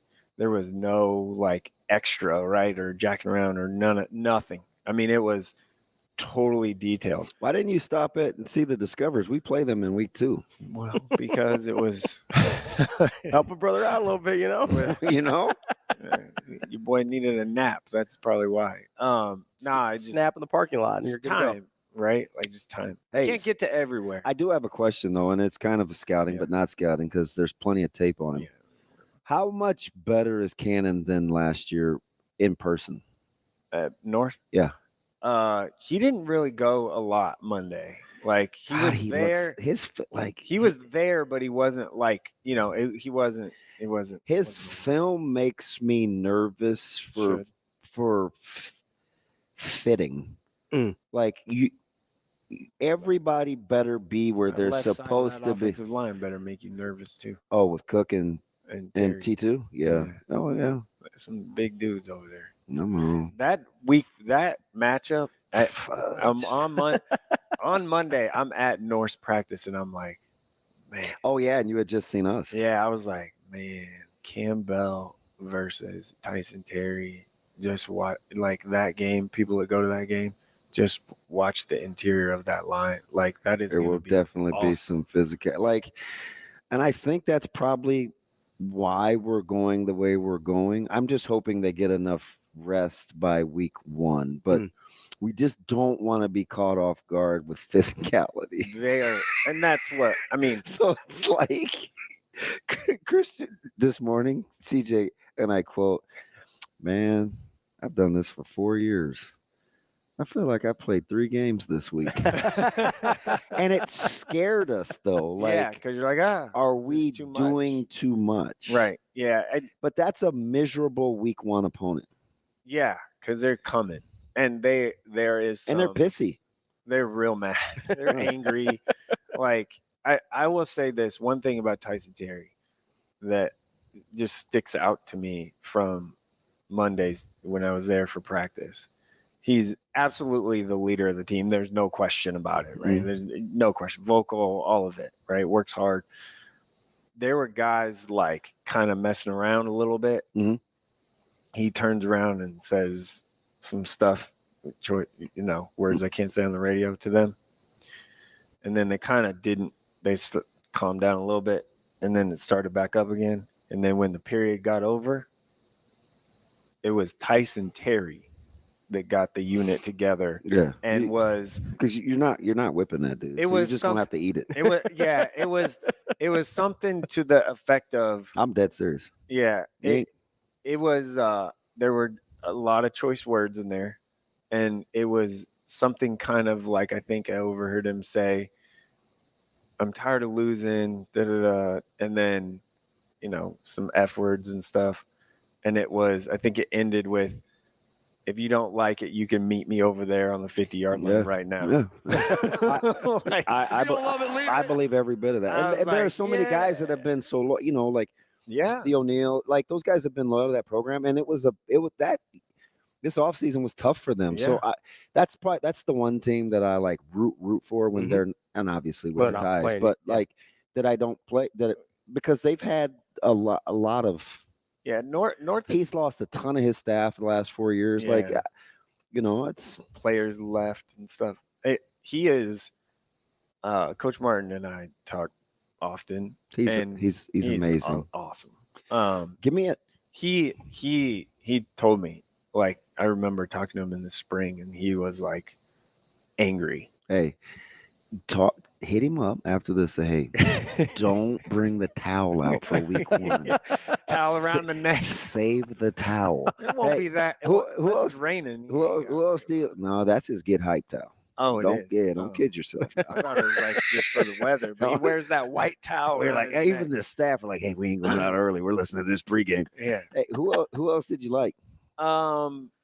I went to as far as Class A so far, it was West Side and Miller South.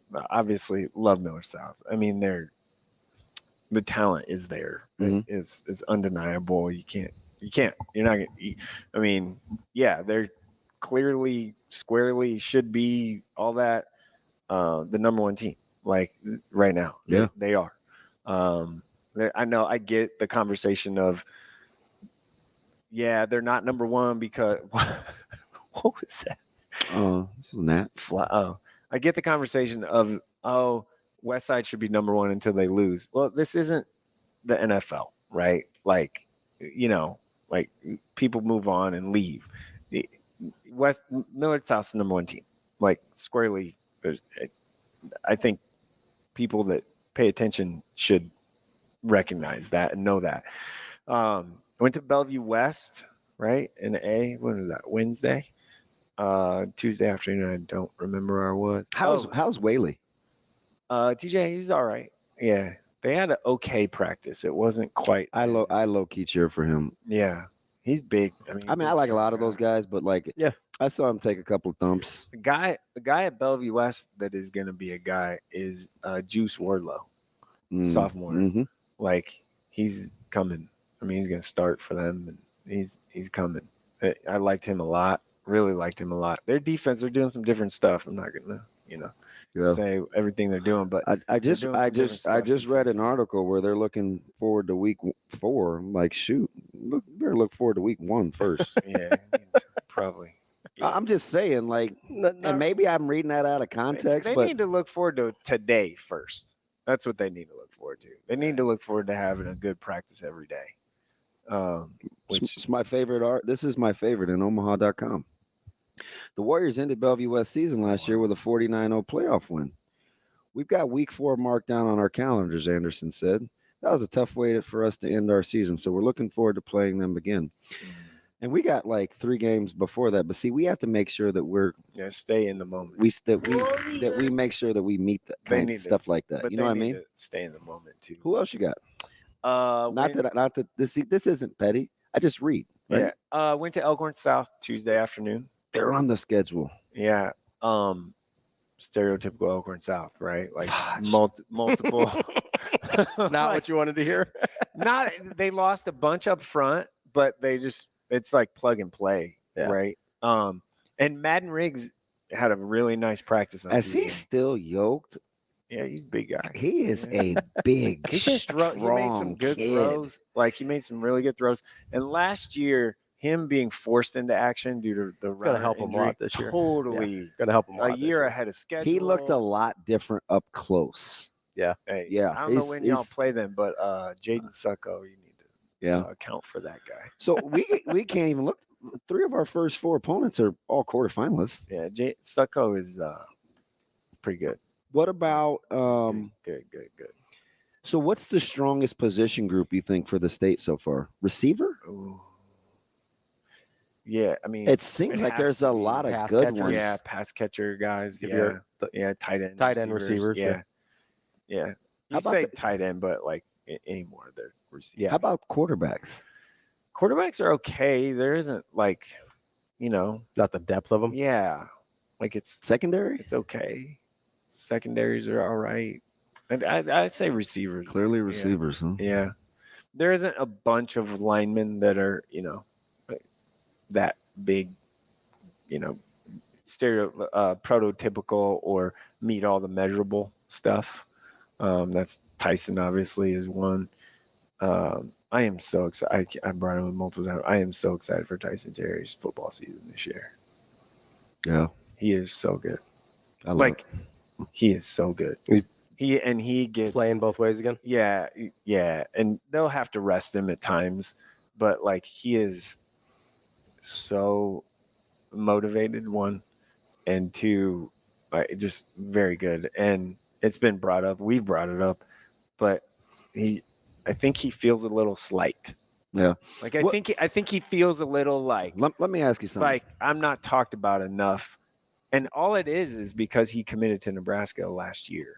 Let me ask you something, and I thought, like Coach Frank did a really good job with how to practice, right? Like transition and downtime. Mm-hmm. Coach Amon, a correlation in terms of winning. Yeah. Yeah, 100%. Okay. Yeah, no question. Like you could even amongst, like, let's say good teams. Yeah, the different you can really tell. Like, I mean, without a question. Now, some days, like, they just, hey, we want more teaching moments and stuff. It happens. And some of that's built in. But there is 100% the success on a Friday night or Thursday night translates to how they practice. Do you see teams practicing a lot of special teams? Yeah, not a lot, but yeah, I mean, yeah, there's periods. I mean, they don't take it off, right? Because one of the things I could it's appreciate, not a ton, but like if I was gonna take something from the current place I'm at, is like sprinkling in special teams periodically through practice, right? Yeah. So people don't look at that as a time to take off, right? Well, and that's that. I was just gonna say it's key. Well, think about a game. Like you score a touchdown, you run out. Punt team, you gotta run out. Like it can happen quicker than you think. So they do. And speaking of special teams, Miller North yesterday afternoon, their kicker, that guy's a dude, Zayn or whatever his first name is. I forget his name right now off the top of my head. That dude they were just like warming up, and he's kicking from the 40, and it's like, like they're doing kick return, and he was just like ball spinning up, and just like he was kind of casually kicking it to the back of the end zone. And I'm like, all right, you get a good one. It's definitely a weapon. This dude's gonna make a 50-yarder. I mean, you guys know for sure, 100%. Like he was, yeah. I don't talk about the special team guys in my practice report. I kind of wonder. And I didn't know. Like, I was just wondering. Like, do you not get a chance to see that a ton, or is this not something like? Yeah, a lot of it is. There just isn't great, like special teams. Yeah, and Miller North has Ravi's guy. Rayberg is the punter, and he can boom that thing. I do love Rayberg. That's my guy. He was so good yesterday. He is good. Like, I don't know what to tell you. He's been good. He's a big, strong dude. Practice real hard. Leader guy. Like, he's good. He's very good. I know. Wyoming maybe stole that guy a little bit. Like, you think? Yeah. I mean, I know there's some measurable stuff. Maybe. I've been saying this for like a year and a half. He's really good. Knock it off. A year. Just a year. Good. He's really good. Pierce Newberry is really good too. So that one I've been saying for 2 years. So is anybody with a pulse? It's not like he's flying under the radar. Speaking of accounting for players, Verghese, you're gonna have to account for that guy. You're gonna use him a lot of different ways. Yeah. Yeah. Totally. It's awesome. A weird feel at Miller North. Like I went to practice last year and the year before. And I went to practice this year. I'm like, whoa, there's like music playing and people just moving around all the time. And this is different. A whistle? We haven't got whistles. We haven't gotten a chance to play music yet. Kids ask every day. Yeah. But when you're in the morning, you have to be careful. You're trying to wake everybody up. Man. You're far enough away also, from the houses over there. You're crazy. They're like in our backyard. I'm afraid to go to the bathroom. It ain't like Millard South. They're like, hey, man, you better go inside for that. It ain't like Millard South. It's like their practice field is the up top one now. They don't practice at Buell. And it's like the backyard. Yeah. And they had the music going, and a dude came out on his deck, and I'm like, yeah, that's probably not going to be okay. like early lawnmower guy. Yeah. We got more Hurrdat Sports Radio coming up next. All right, so I'm kind of going through, and I'm looking, obviously I'll be at Westside and North on Thursday. I hope I am. The 29th. You hope so. I don't know who else is week one. Bellevue West and Central. Waverly Bennington. On Thursday? Ooh. That's a Thursday? No, but I'm just. A Friday? I wonder. Like game of the week stuff, right? Where fans vote to where to send me. I wonder, I don't know what he's going to have us do Friday night. I assume scout. Yeah, I would imagine. Yeah. But it would be nice if you could go to Waverly Bennington or somewhere else. That would probably be what I would pick, too. It's at Bennington. That would be a good game. Because I just want to see them defensive. I want to see them defensively. Yeah. That game would be about 17-14 maybe. I was gonna say I'm taking the under. And it's week 1 too. So under. like how well oiled are? I'm telling you. I mean, outside of Millard South, both of those defenses are pretty good. Yeah. The Bennington defense is I have a redonkulous. I keep all those programs from the state finals. Kyler, and by the way, I was at Stanton on out in Stanton on Friday. It was great. Yeah, good people up there. Oh, yeah. Coach Stotter's a really good dude. Oh, his brother is hilarious. Oh. He kind of emceed the deal. Oh, he's a jokester. I'll be there on Thursday. I'll be in Stanton. And then Sandy Creek. I'm going Battle Creek and Stanton on Thursday, and they really helped me out. They kind of moved some time around for me so I could get there. And then you're going to go back to Sandy Creek, or you're not going? No, yeah. Friday, I'm going Sandy Creek and Aurora, because Sandy Creek has their scrimmage. The scrimmage days next Friday, and it's Sandy Creek goes from 4 to 6, and Aurora is 6 to 8. So if I'm there from 4 to 5:30, and then get to Aurora 20-some minutes up the road. Are you going to see Booker? I just needed to. No, I felt like I needed to maximize the trip. Yeah, if I'm going out, an hour and 45, I need to get 2 in. Right. You can go to Central City. It's just north of Aurora. I know. Actually, and they're going to be good. No, I know they will be. They'll be really good. I did talk to Coach Hubert about at 7-on-7. Hey, we're gonna try and maybe swing 2 or 3 in a day or something. I wonder if they go at 7. I wish you were going to Kearney. I talked to Coach Cool, and he's like, anytime you want, you can come out. I need to see Kearney Catholic actually, because their field and stuff. Go do that, because I think they're going to be pretty good. And I'd like to. I think they're going to be pretty good.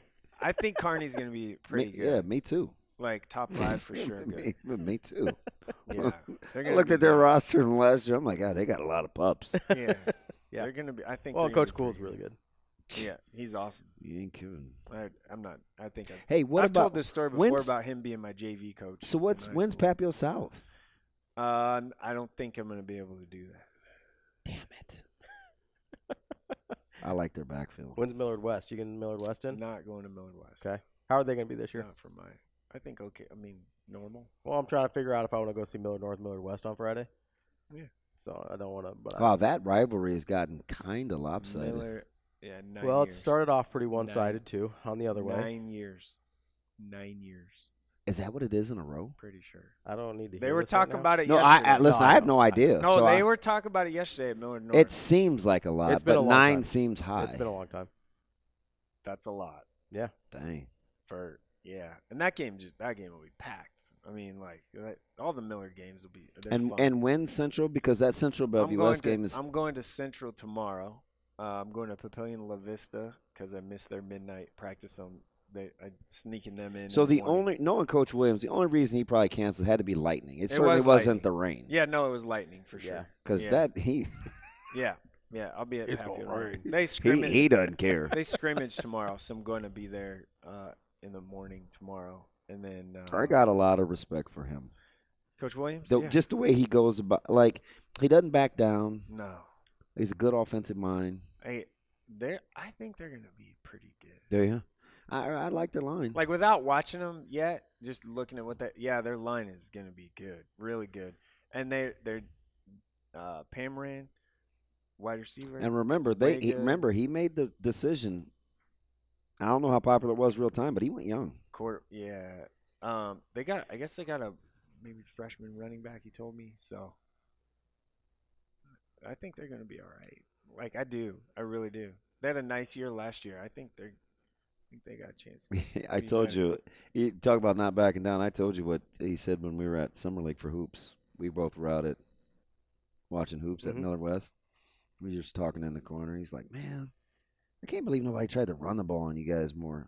If we wouldn't have got beat, we'd have tried to run the ball. I mean, he just was like, I was just like, oh, is that right? Like, it's hard to commit to that when you're. He just was real matter of fact, and I could appreciate the conviction. Like, he's clearly paying attention to what gives people the most. Like he's just always thinking like that. That's fair, but there's also, it's hard to commit to running the ball when you're down like 21-0 when you blink. Yeah. Like that's a hard. Like there's well, and that's the thing. There's a reason a lot of people didn't try and run. Like I'm sure they would have loved to run more. That's also the thing with Millard South this year. Like somehow you got to get him into deep water, and it's going to be a challenge. Like if you're gonna have to get some stops. Yeah, like you're gonna have to get some stops. They're gonna have to make some mistakes and stuff. Like wow, really? That's what we're on this morning. I would almost. We don't have to worry about it. We don't play them. So I almost dropped the F word right there. They're really blank good. Yeah. I mean, they're off. They're really darn good. Yeah, like. Shane has a dump button. Vrzal's coming up. You know he knows how to practice. Unless there's a weather. The things for Millard South. Weather game, right? Like a wind or a -10, like the one you guys played last year, like something like that, right? Like that, like something like that would have to happen.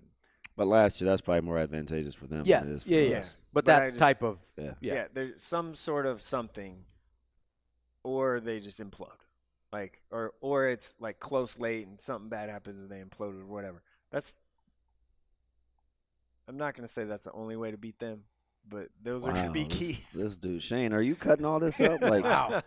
My man is all in. I feel like you're just putting together the bulletin boards for every other team in the state right now. No, you're just helping them out. They're damn good. It isn't anything that we haven't heard for 3 months. Listen, they're damn good. Like, they are. Yeah, for real. And, like, they are for real. And, like, I think Westside is for real. And there's not – I mean, people – maybe want to talk about the demise of Westside. I don't talk so quick. Like, I think clearly, squarely, number 2, like no question right now, to start the season. Kind of all hinges on Braylon Warren. How good is he going to be? I think he's pretty talented. So that matters. Speaking of Warren, Quentin Warren. Oh, Q Daddy. If you haven't, outside of Westside and that building and the staff. You want to talk about unknowns? Nobody knows about that guy. And that guy's going to have a monster year. He is extremely tough-minded. Tough-minded? Yes. He's tough. Well, you're usually not that without the mental prep. Like, you can coach him hard. He can hang in there. Listen, Monday, I don't know if you remember this. It was towards the end, kind of later practice. He trucked the dude. Always. And we didn't no pads on, nothing. Yes, yeah. And I was like, that's probably not okay today. Yes. You know what I would tell you? Stop encouraging him. But I was like, all right, man. All right, my man. And when he lined up, like, in the backfield, I was like, oh, that's word. And I was like, oh, snap. When are you going? Dude, and then bang, like that. He just smacked it, dude. When are you going to Scott? I'm going to Scott next Saturday. They scrimmage next Saturday morning, so I'm going to Scott next Saturday. Last one. The whole tour? Yeah, it'll be, if everything goes according to plan and weather and all that stuff holds out, that'll be practice number 22 in 2 weeks. Okay, so who's tomorrow finally? Tomorrow, I'm going to Papillion La Vista at 10, and then Omaha Central at noon. And then back at it Monday. And then back at it Monday is maybe Wahoo. I'm going to Wahoo one of those days in there. Wahoo's somewhere. Driving to Central City. I'm very familiar with Wahoo. Yeah. Monday is I'm going to prep on Monday. Oh, yeah. Prep Monday. Can't wait to do the knowns and unknowns for them, too. Yeah. I'll be paying attention to that. Forgot about them. Prep Monday. Well, we don't play them Wahoo early Tuesday. now, so we'll have film Prep later. Monday, Wahoo Tuesday, Gretna on Wednesday, which Class B now, and they are huge. Like, I'm up front. Yeah, so I'm excited. That's to see Jansen and company. Yeah, they're gonna be. Prep was young last year, weren't they? Yeah, really young. Lost a lot though. Okay, including coaches. All right, coming up next, we will wrap up the week with our guy Matt Vrzal here on Hurrdat Sports Radio. Wrapping up the show here on a Friday on Hurrdat Sports Radio, AM 590, ESPN Omaha, ESPN Tri-Cities, KFOR in Lincoln. That's DB. I'm Ravi, Lulla. Mike Sautter with us here as well, as we're joined by our guy Matt Vrzal, former Husker and owner of Paisan's Pizzeria. What's up, Verz? Not much, boys. What are we up to? Hi, Matt. How we doing? I need some lunch. Hi, Demondo. How are you? Hi, Mikey. Are you open for lunch today? Wow. Yeah, we're not next. We are open this Friday, not next Friday. Scut lunch begins next Friday. Yeah, I need those wings. I haven't had them in a long time. Oh, those are Rule's favorite. Oh, they are The amazing. buffalo baked ones. Yeah, we bake. You guys doing 2-a-days? Yes, we are. We're going in the morning, and then we have an hour walk through in the afternoon. Oh, Yeah, interesting. I know, right? No heat acclimation, huh? You didn't want to go hard in the afternoon. It's not hot out. Jeez whiz. Maybe you guys should have a meeting about that. Hey, do you Just add that to the 17. I do have a question though. Do you at least a little bit miss it? Yeah, I do. I mean, I it's kind of weird because I've got quite a bit of other stuff going on right now and trying to get some things lined out to keep my end game vision to be retired here in 5 years in place. So I got to do a couple things. I got to get my hustle on. So it does. I do miss the voice. I do, because if you've ever coached with me or been around me, my groups, we don't operate in your group. We're part of your team, but we're our own little entity. I've been to their practice. And we just, That's why you can appreciate guys like Raiola so much, right? That whole pack just moves as like one group. right. And people think I'm being offensive line guy, whatever. It's terrible to say. I mean, no disrespect to any of the kids that I've coached, they know how this goes. If you're not one of mine in the grand scheme of it, to win the game, you're on a lesser level. We don't need you. If we're tight and right, we're going to win. Yeah, that's just, it's how my brain has worked since I was at Grand Island Senior High School. Just when the lines are right, it's great that you can run fast and 1 out of 3 times catch the ball. Awesome. It's awesome that you can throw a heater 47 yards on an out route and it sails out of bounds and costs us time. But if my guys are tight and right, and that's how we prepare. There's a standard for the way the team operates, and there's a standard for the way the offensive lines that I've worked with operate. And it's higher than the team. So that's just the way I go. But yeah, I miss that. I miss my guy. Verz, as you kind of, have a little bit of a different distance and perspective this year, as you're not in it the same way. Have you found yourself like kind of gravitating towards either, trying to pay a little more attention to like Husker fall camp news or anything else, or are you just staying busy on the grind? Nah, I've been working on my golf game. At one time I was a good golfer. I really was, and Billy LaFleur will vouch for that. And now I'm really just says the guy that just said he wants to go out to Norfolk Catholic. A good putter. Like that's all I really have. I can just putt. So I'm trying to piece together the rest of my game. Over under is probably 4,000 golf balls I've hit. So okay, I can get after it. I can get some. I can get some to go straight. I can get some to go in a range I want them to fall in. But yeah, I'm just Ranger Rick right now. I just pound golf balls, and my self-talk is not very good. I cuss at myself a lot. Imagine that. Call myself a lot. We played in a scramble, me and Billy LaFleur, my guy Alex Narducci on the oven, and Corey Simpson.